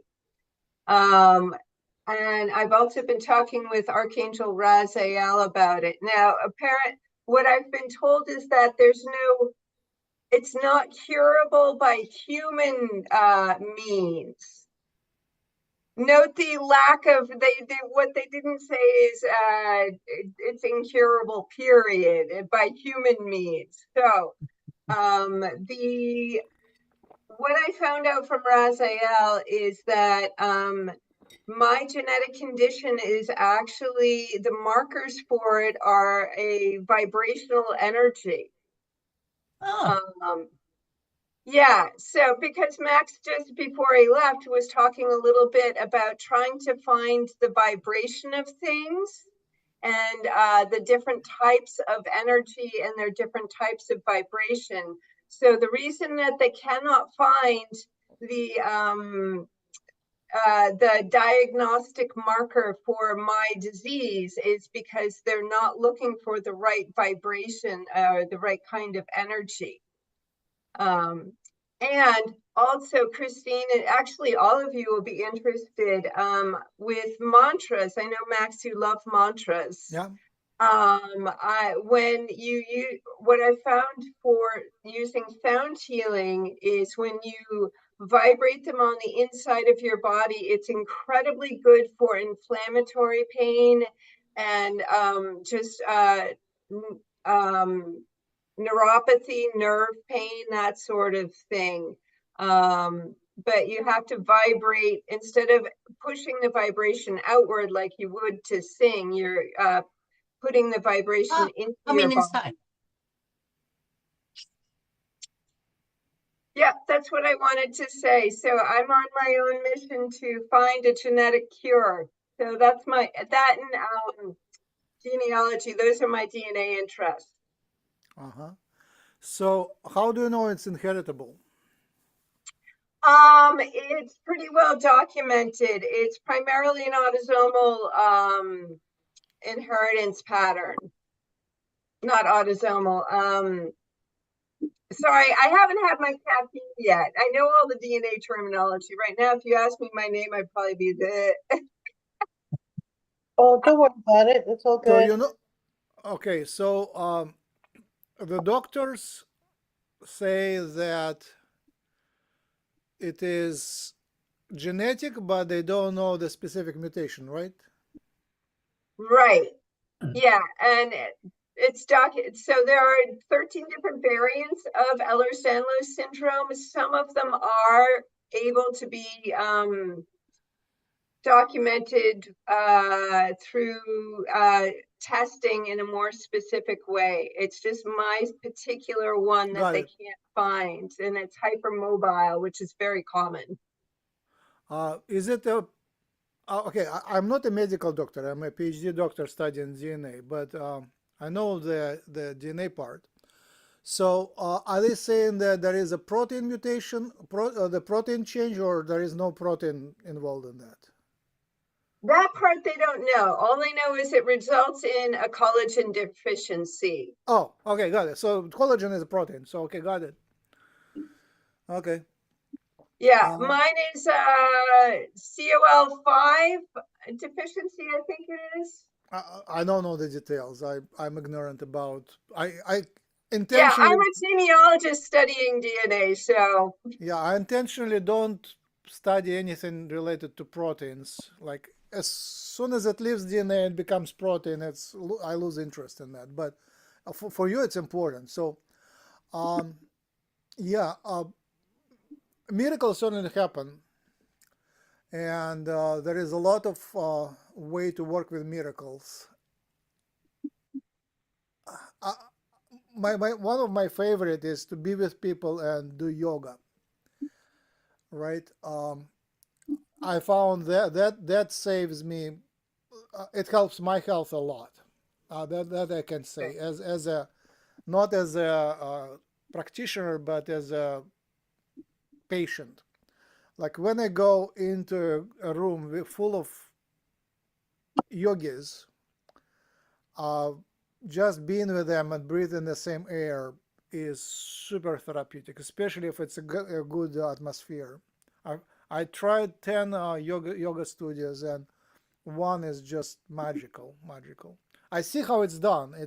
It's very technological. Like you have find good teachers, create a good flow, but then a miracle happens. And there is lots of other therapeutic, sort of magical therapeutic devices and modalities, and one of them is, I will type it in. It's interesting. It's pure magic, so it's not medical advice. It's purely magical advice. It's called Procyon Mind Machine. I will type it in the chat. It's essentially some sort of dark glasses with LED flashlights, and Once I remember, yeah. And the headphones, you use your own, you plug them into device, and it basically gives you patterns of light with closed eyes. You have to look through closed eyes. It gives you flashes of the binaural sound, like Monroe Institute, that sort of sound vibration, and it washes your brain in many ways, and it brings you into a more harmonious state if you work with it right. I didn't touch it yet. There is another device which I want to try. I didn't try it yet. It's called causative mirrors. I'll type it in, but it's I'm not sure. It's not cheap. Causative mirrors. Essentially, it's more like some sort of what you would expect in a pyramid, but it's a cylindrical mirror. So you sleep inside the cylindrical mirror, right in the center, so your waves are reflected back onto you. Wow. And I mean, you breathe through the openings in the cylinder, and it doesn't have to be complete cylinder. It's like half cylinder, but it's still very perfect cylinder mirror, and it's about that size, like physically fit there. And they also put freshly growing plants inside the cylinder, so the rays from the plants focus in the center, and you are right in the center. And that's like super interesting. I hope to get it this year sometime. And it's invented in Russia, and people tried it and noticed some psychic phenomena in that mirror. So I will see if I like it. Many devices I try and I hate the energy that they produce. So I will see. I will try and see if I like the energy, because some energy is natural, some is very artificial. So that go ahead. No, I'm sorry, excuse me. Adriana, Yeah. have you heard of Dr. Bradley Nelson and the emotion code or the body code? Yeah, I have. And somatic work is definitely interesting. I've been very interested in the works of Tom Kenyon, who's a neuropsychologist who works with the Hathors and wrote a bunch of music with them. And that has been amazing what it's been doing. But it's the same sort of thing as the binaural beats, and it's very somatic as well. Oh, well, the body code is a little bit different. The body code can get you to pinpoint the exact place where there is disharmony that needs to be fixed. Right. Yeah, I've had a body Right. code reading before, so Okay, I so tried they it. couldn't find. Well, you need a really good body code practitioner to find, because if you like Dr. Nelson, he can go down 3 layers of what you're experiencing. I'm just wondering about the collagen deficiency. Is there My anything in the college, body? it's contractual. It's a soul contract. Oh, okay. So you're not going to heal it by any human means right now, is what you're saying. No, no. Okay, so never mind. Never mind. But thank you. I appreciate Hey, it. but I'm curious where this will lead you. Like, what's the worst that can happen if you don't heal it? What is that for Well, a I've already beaten disorder? the odds by the grace of the divine. The average age of death for a person with my illness is 48. I'm 52. Well, what does it do? Does it separate your muscles from your bone? What does it do as it progresses? It is a long thing to explain, and I don't want to take up Max's time per se, so I'll keep it super Yeah, you short. don't have to pronounce it in the public. That's because it strengthens it, and the secret is not to strengthen it. Okay, I was just curious what it was. I Oh guess. no, Ehlers-Danlos syndrome, because it's super common, and I also like to raise awareness. Ehlers-Danlos syndrome. So it makes all of your tissues fragile. Okay, thank you. That's all I was wondering about. Okay. Thank you for asking. Hey, and there's the med bed coming out, so the med bed could probably heal that too, I think. Right? If we can find a real one. Yeah, there's the real ones. The real ones are coming out. Yeah. Yeah. Yeah. Now they're called Trump beds, because he's working on it, getting them out with Musk, I guess, or something like that. Yeah. Anyway, whatever. Is So it anyway, is it EDS, Ehlers-Danlos syndrome? Ehlers-Danlos syndrome. Yeah. Ehlers-Danlos. Yeah, got it. Uh-huh. Okay. Cool. Yeah. So I just it looked it up. has a specific vibration because you were asking, and frequency because you were asking about that. Yeah, collagen has frequency for sure. It's one of the few very structured, very periodic proteins which form structures. There is actin, tubulin, DNA, and collagen. And I think Yeah. these are the 4 ones in the body which make vibration. Yeah, it's a chronic pain. I mean, it causes chronic pain. So Uh-huh. So Max, what did you want to leave us with Oh, telepathy there is idea? tons more. Do I need to Yeah. leave? Yeah, like so I posted my what I said. I posted on a Russian Facebook group, which is basically stand-up comedy, more like on a topic of ascension and stuff, Mm-hmm. and all sorts of people are there, but there are very advanced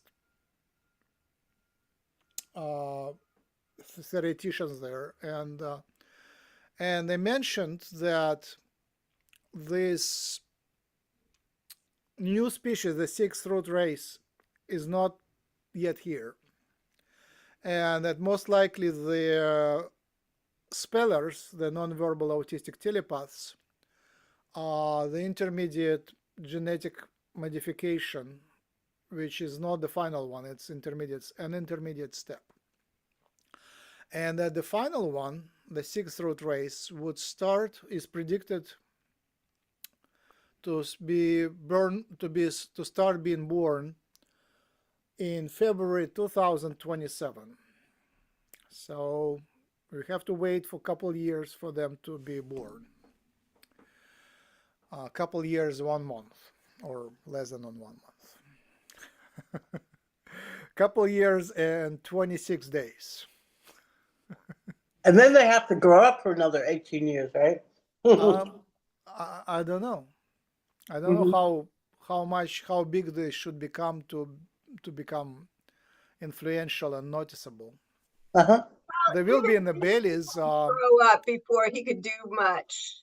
Yeah, they will be in the bellies next year, like being. And once they're physical in the belly, they might already have powers. I don't Mm-hmm. know, but I speculate that these non spellers, they have very poor connection to the body.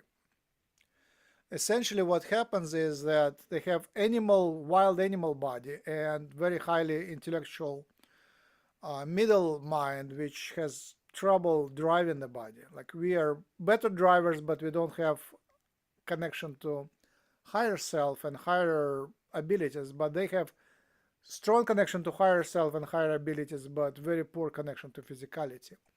And obviously, the middle ground is to have both. To be good with the physicality and good with the psychic gifts and telepathy. So that's kind of obvious. I mean, it's done. I mean, that's how it's supposed to be. Um,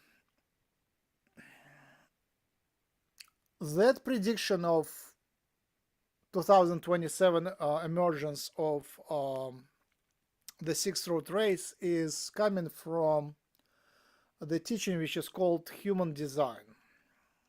If you Google human design astrology, it came in 70s and 80s, and it came as a complete solution. It's like one of the downloads, and it has very good astrological software essentially. Initially, I think it was on paper, but now it's in the software. And I checked the predictions, astrological personal readings by that human design, and it's much better what I got from other resources. So much better than other astrological programs essentially.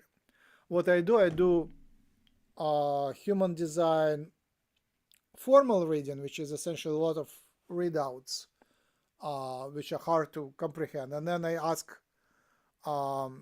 Claude and ChatGPT to interpret that. So once the reading is done, like formal, like ascension, ascended, descended planets, retrogrades, and stuff of that sort, and then it's converted to English, then it's pretty accurate. It's more accurate than usual.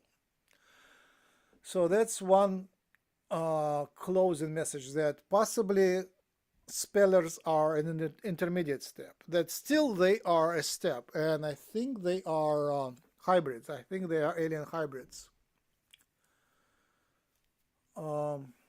Uh-huh. Yeah, I think they are alien hybrids. They are result. I mean, you missed that, but basically, Diane Hennessy Powell said that when she started her mainstream academic project, she was well established and had access to resources.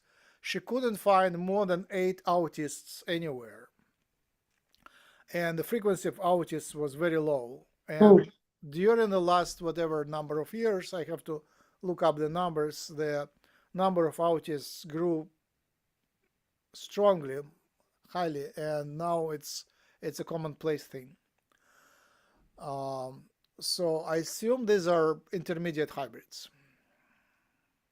Okay. What's the mechanism? It's we didn't speak a lot about mechanism, but Diane wrote a book in 2009, 16 years ago, where she thoroughly analyzed brain anatomy. There is a lot of brain anatomy studies, and also there are genomic studies on autists. So apparently they are more right brain than we are, and strangely there is fewer connections, at least visible connections, than in other people, in standard people, mainstream people. We assumed that there would be more connections, but it looks like, I don't know.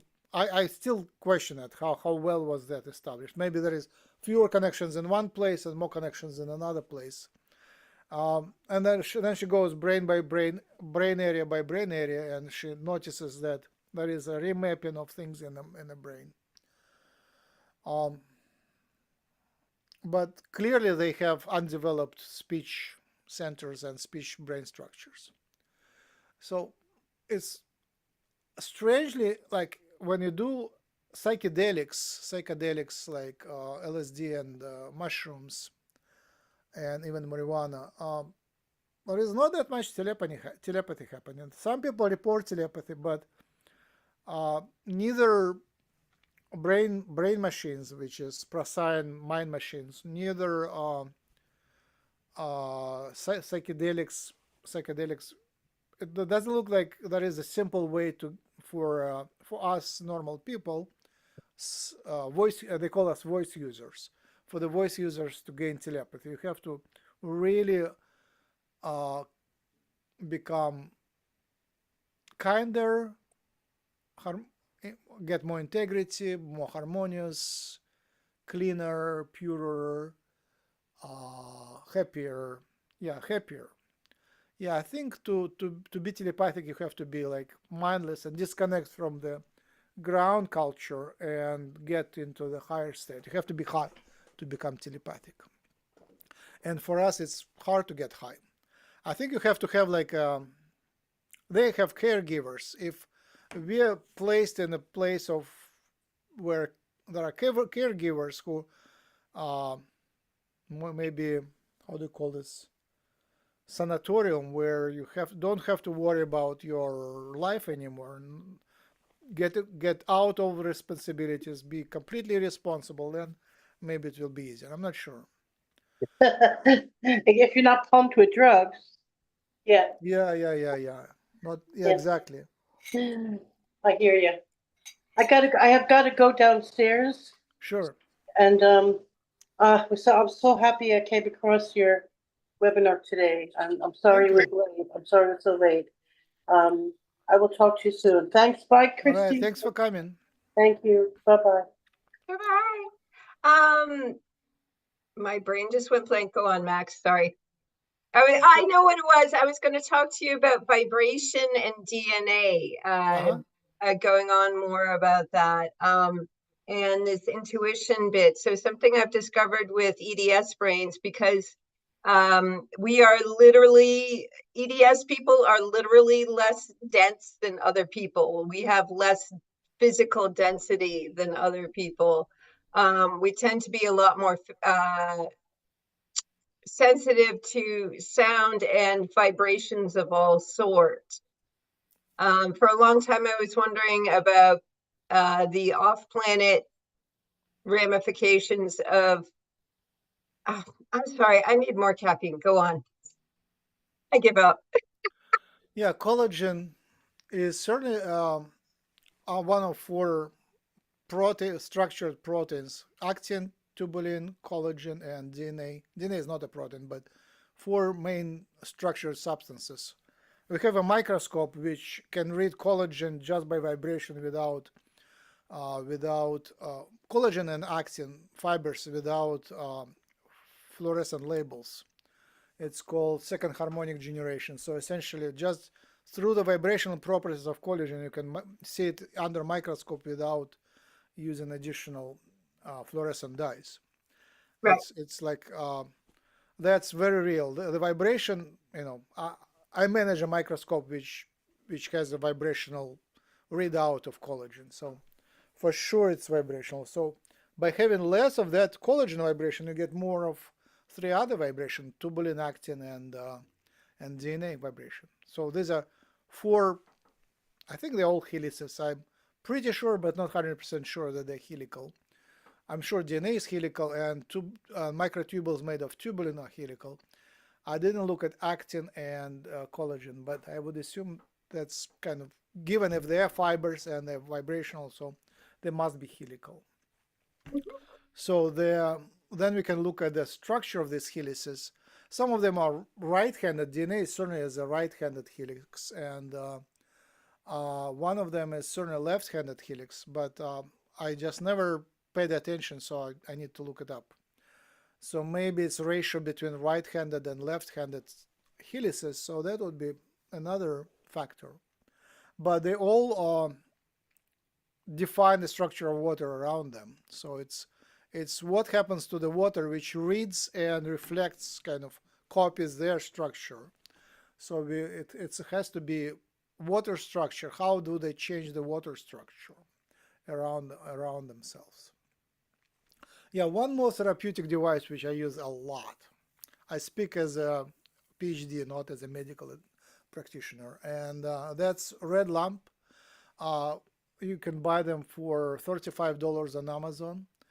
The more powerful, the better. They have very unique wavelengths, which is very easy to Google.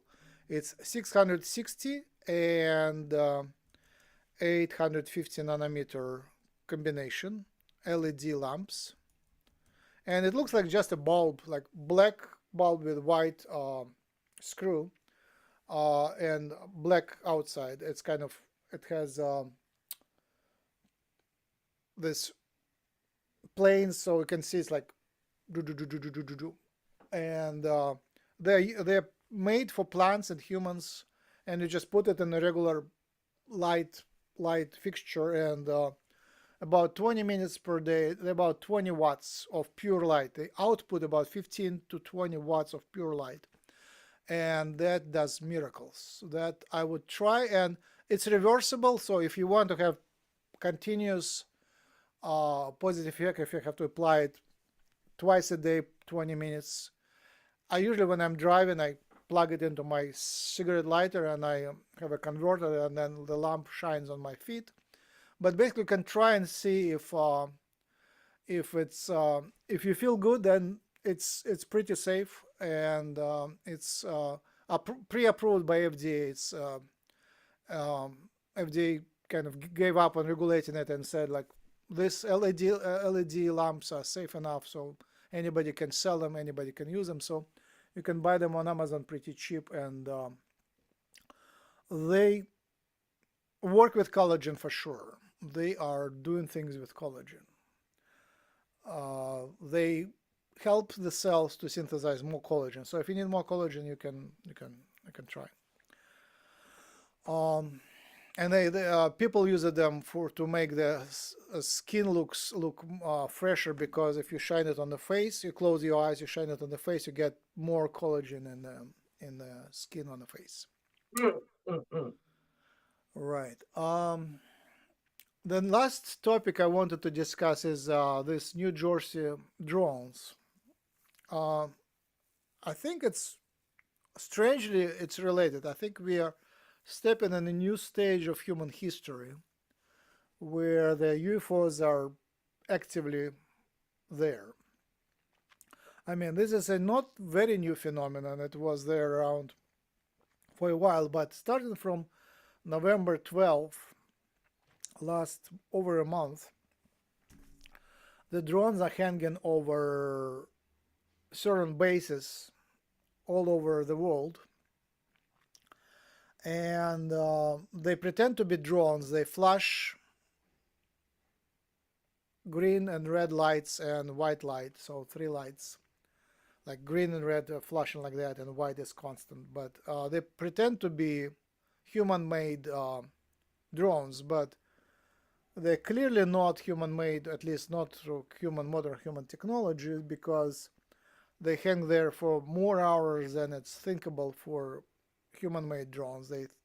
And sometimes they don't make sound, and they don't have heat signatures. Basically, they don't produce heat, and the sounds, if they make sounds, it's more likely they just kind of mimicking the human sounds, or rather than making the ones. They never fall. They've never been shut down. They when human craft try to capture them, they evade and disappear. But they're like in many tens and very reproducible. Lots of people see them. So I think my best guess is that these are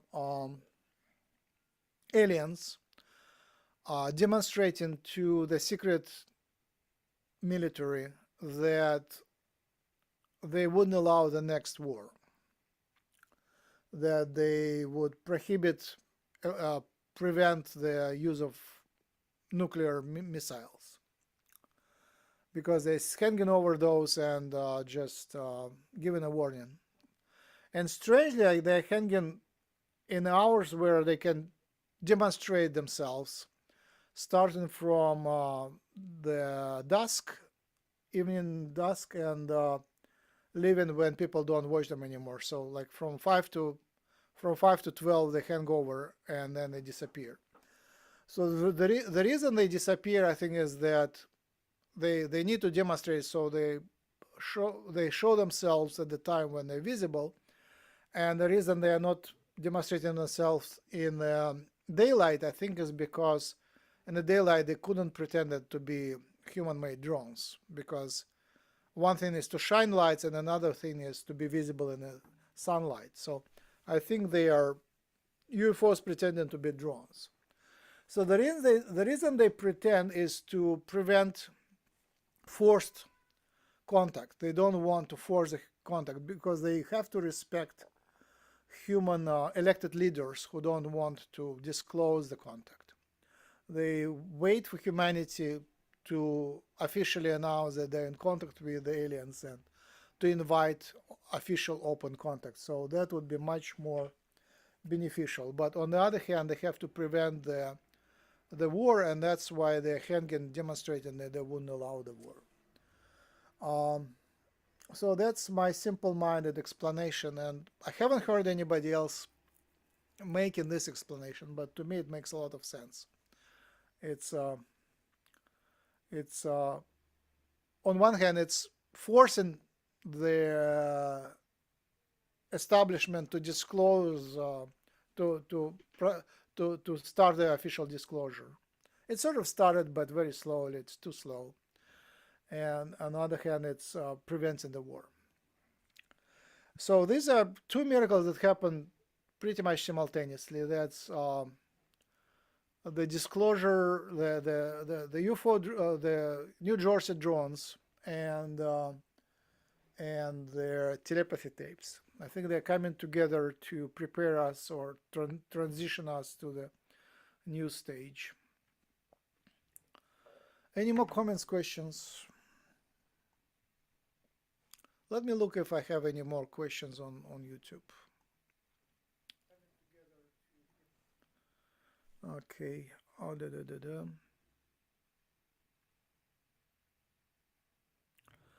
How to go ahead. How is your, so I've been listening to you before. I've listened to some of your other videos about your project of trying to identify different parts of our DNA as trying to identify alien DNA. How's that going? Thank you for asking. Great question. So for those who are not aware, essentially now the DNA analysis is pretty cheap. If you just analyze not the whole genome but the variable part of the genome, 23andMe, it's been a hard time financially for 23andMe because it basically it's in financial trouble. But it's a public company, but its stock fell like a lot.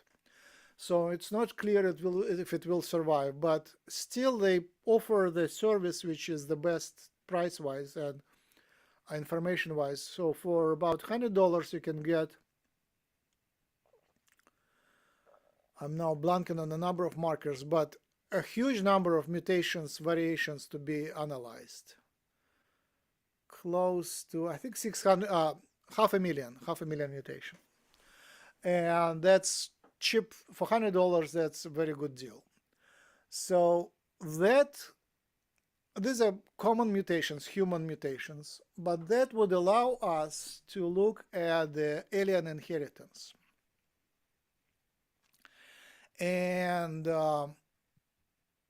since we don't have alien DNA, I don't have it, and it's not published, we cannot tell if the inheritance is actually alien or not. But I know for sure that there is alien hybridization program didn't stop, it's only intensified, and that autists, most likely these telepathic nonverbal autists, are alien hybrids. They're hybrids between human parents, and some alien DNA was inserted during the before the conception. So it was inserted during the conception, before or during the conception. So usually these hybrids, they have 80+% of human DNA and some modifications coming from alien DNA. And therefore, they should carry sequences and variants and mutations. Variant and mutation is pretty much the same thing. Mutation is something which is usually rare, and variant is common, but otherwise it's the same thing. So they would carry variants which are not coming from their human parents. They would be like 80% human parents and 20 or less percent or fewer percent variants would be coming from not parents. So for that we need the DNA from both of the parents and from the offspring. And we developed a program. It's very easy to develop that program. We developed a program. I paid the money to a programmer. We developed a program, and we analyzed so far 3 families, 2 from the internet, and 1 is from volunteers who donated their DNA. And the volunteers didn't get any insertions. It was 100% from the parents, 100%, 50-50, like 50 from one parent, 50 from another, all variants. And the ones from internet, we found pretty big, substantial insertions which don't look like any artifact. They don't look like mistake. They look like alien insertions, which is great. And human genetics modern mainstream genetics doesn't allow any insertions. Nobody have ever described anything of that sort. So that if there is an insertion, it's the discovery by itself. I didn't follow up with that. I'm just finishing other projects. So I made another discovery which I think is even bigger than that. So I have to make choices. But this is easy to do, cheap. It's like a few $100s per person, like roughly say under $1,000 per family, under $1,000 per family. And the program is open source, already published. Somebody can do it, or I can do it. It's pretty doable. And we can analyze the autistic families to see if they are alien hybrids, we can only identify the hybrids that are this generation, essentially. Like, it could be adults. It can be like a child and two parents. A child can be adult, but we need a trio, two parents and a child, and only if the insertion was done at that time of conception, then we can discover it. If it was ancient, then all three of them would carry it, or all two of them will carry it, so we wouldn't be able to tell. We possibly could tell if there is a chunk which is very rare among population, but it's not as informative. Like, suppose you have a rare chunk of DNA, yeah, we can discover, but it's nothing too informative. But if it's something that happened during the conception, then it's a big discovery. So that project is very doable and should be continued. So you can analyze anyone, like if people want to pay the money and have things analyzed, I would be happy to analyze. So essentially, you can send a DNA your sample. It's the sample you collect by just spit into a tube. You spit into a tube, and so you can do it yourself, or we can do it for you. We can send you the tubes. You can spit into the tubes. We can send it to 23andMe, analyze. They have them analyzed and see what happens.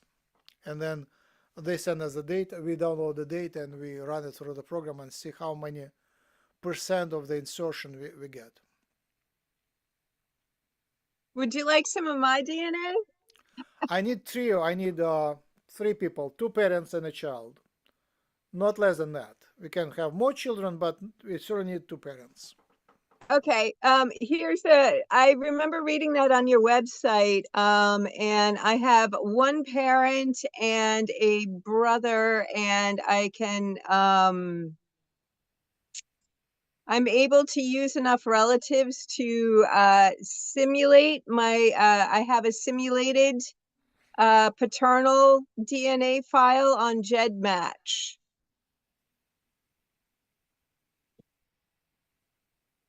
Cool. I gave you a new question. Something Yeah. yeah. Look, theoretically it's possible, but I just don't have resources to write a new program to reconstruct the full genome. What you have on GEDmatch is not sufficient full for me. genome. Yeah. Yeah. Theoretically, it's possible to reconstruct without having a parent, but I think it's so much easier to find a person with 2 parents rather than try your sample. Like, it's just hard.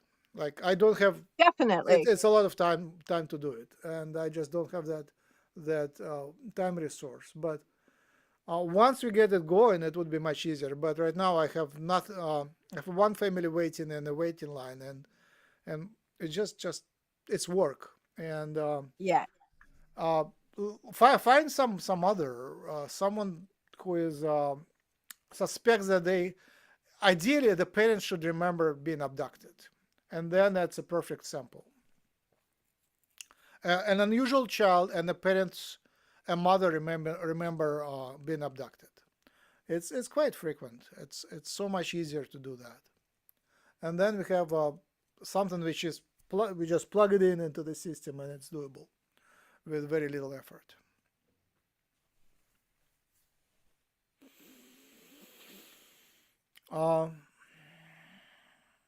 So how to find us?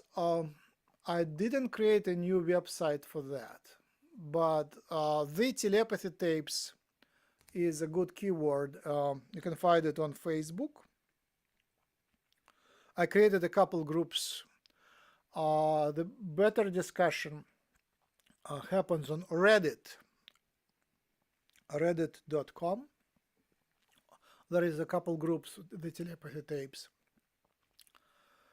And I think I will likely create a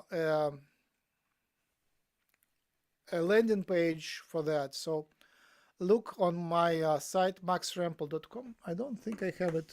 I do have it. Yeah, I will have a landing page on here, maxrempel.com. And there will be like links to my groups for telepathy and discussions. but that's where you find the contacts. I might have a link on hucolo.org as well. So this would be the two main starting points and where you can find me and continue the discussion.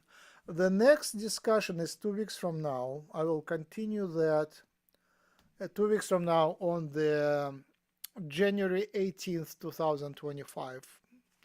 We'll just repeat the same conversation. It would be nice to dig deeper. Like once you don't have to explain the basics, it would be easier to go on a deeper level and go into. The most interesting part is how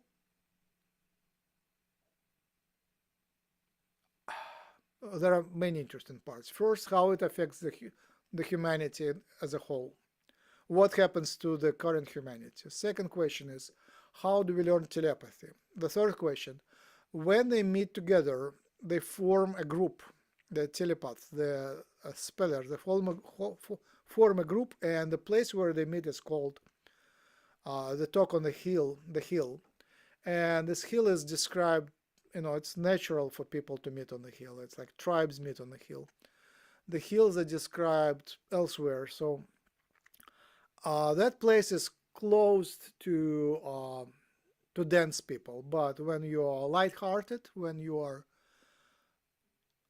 elevated then and happy, then you can have a visit. But you have to have a reason to visit. But I guess the easiest way is just to go find autists locally and start talking to them. That would be the straightforward way. I started the local San Diego meetup, and we met once. I didn't get any nonverbal autists, but I got some connected people who are interested in telepathy and psychic things. Psychics. I met psychics. So that's the path open. And theoretical question is great for me, like scientifically, why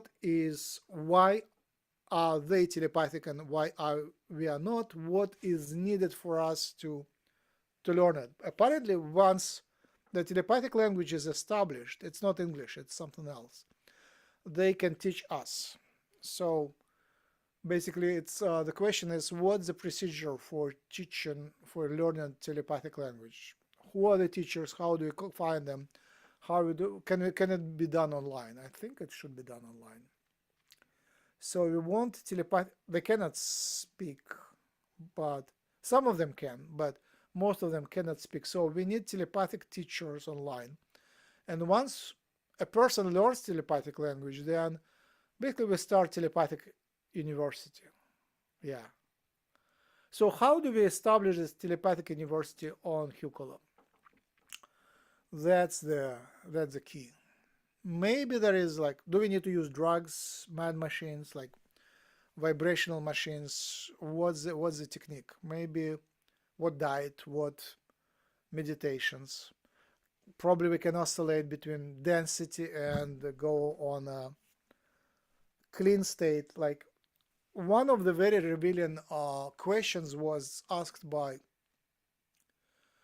my extraterrestrial daughter through Jim. She asked, we need to work with you humans to get you upgrades, but for that they have to be in a happy state for 6 days, no downtime. How can we bring you up and keep you high for 6 days? And that is a killer question. I don't know. I guess you have to find someone with very slow psychic oscillations. I oscillate in 1 minute up and down. So you need either to raise the vibration or to be happy for 6 days. But I usually get high and then I get down very fast, like in a day. Especially if you plug in the phone, you look on the phone, you are a little high, but then you get down. So connected to internet brings us down. So disconnected from internet is step one, and going from there. But that's, I guess, the main question. Adriana asks how telepathy is different than soon the clear psychic senses from the from clairvoyance and other clairs. It's not very different. It's just a form of it where there is information transfer between one person and another, direct, simultaneous. It happens in time. It's immediate, and it's testable. The main reason why telepathy became a major topic is because it's easier to demonstrate. All other psychic things like clairvoyance are not as 100% successful and is harder to demonstrate. This one is very visual. One person looks at the screen, reads a random number, another person types it in an iPad, and there is a sound, iPad pronounces it. So that's very visual. That's why it was, and it's relatively easy to find those spellers. So you just start looking for spellers, you find telepath. So that's the only reason that gained traction and became influential, because spellers are common and telepathy is pretty much happens in every speller. So find me here. I would be happy to do more webinars and to speak to you on Zoom. And my favorite way of speaking is through you can find my contacts on that site, basically. My phone number is there. My favorite way is to exchange voice messages on WhatsApp, Telegram, and Signal. Basically, these are main platforms for voice messaging. Facebook Messages is fine too, but it's not as convenient. So this is my phone number. I'll show you in a second. And thank you. I want to thank, most of the people already left, but I want to thank everybody who participated. So I will give you my phone number. Connect to me on WhatsApp. Can you type in the name of the two people that you mentioned have a book out? Can you type it in on the chat? Yep. Kai Dickens is the Telepathy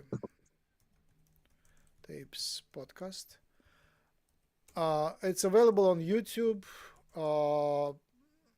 and all podcast platform, including Spotify, Apple, whatever, iTunes. And the other one is now it doesn't fit on the page anymore. I need to shrink it a bit. Just a sec.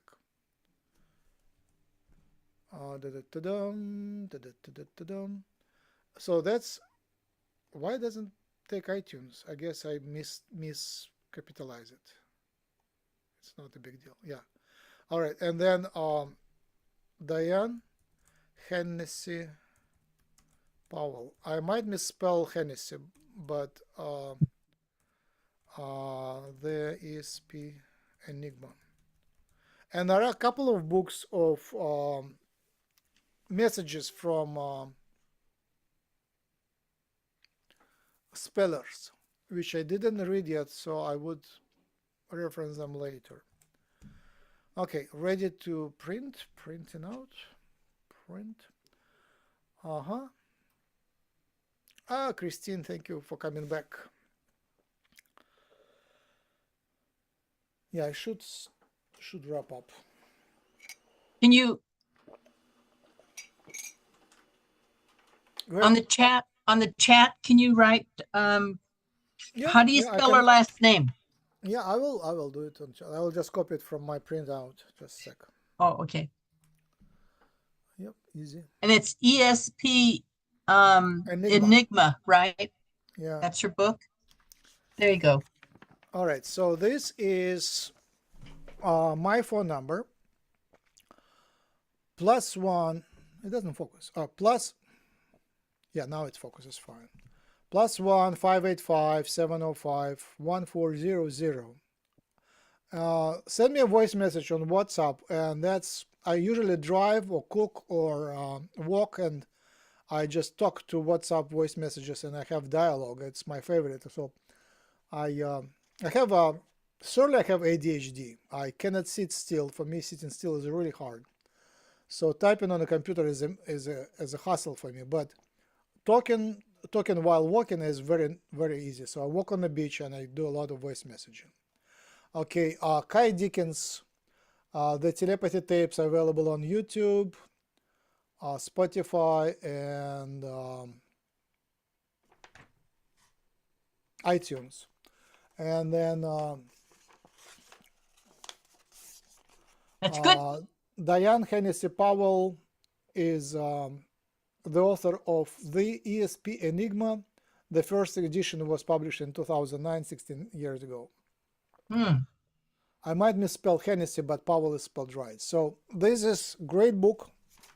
It's very dense, lots of good science. So I really like it. I read it slowly. I do Audible. So there is several more books on the topic, but this is like the closest to the telepathy tapes. And there are a couple of books by the spellers. They basically spelled out the messages, and I downloaded one of them, and I will read it. And I learned the name of the other one, so I will check it out. So that's about great. it. That's great. Thank you Thanks, very Max. much for being with me. It's great to speak to the audience instead of speaking into the darkness. But I think we are at the stage where things started already happening. So this telepathy tapes, the miracle is that it's very positively received. It's surprising, but it's received super positively. We see that skeptics come to the main discussion, open discussion, is on the telepathy tapes. There are two on the telepathy tapes groups on Reddit, and one is less moderated. So there is skeptics coming and saying skeptical things, and it's kind of just unpleasant. But on the other group, I'm a moderator, so I was asked to just cancel the skeptics, so I will do that. So that would be a spirit friendly, spiritually, it would be sweeter, out there type of discussion. How do you say, more psychic friendly, telepathy friendly discussion? How about that? Sweeter, spiritual. Yep. That's about it. Thank you very much. You know the contacts, and we'll close with a chant. Let me do the chant. Onna hayya hana yahanna yahanna hunna yahanna hanna hanna hulla yahanna hanna hanna hu mana yahanna hanna hanna hanna hanna hanna hanna hulla yahanna huma yahanna huma yahanna hulla ya oh la la la la la la la la la la la la la la hunna na na na na na na na na na na na na hunna yahanna. Go and become truly telepathic.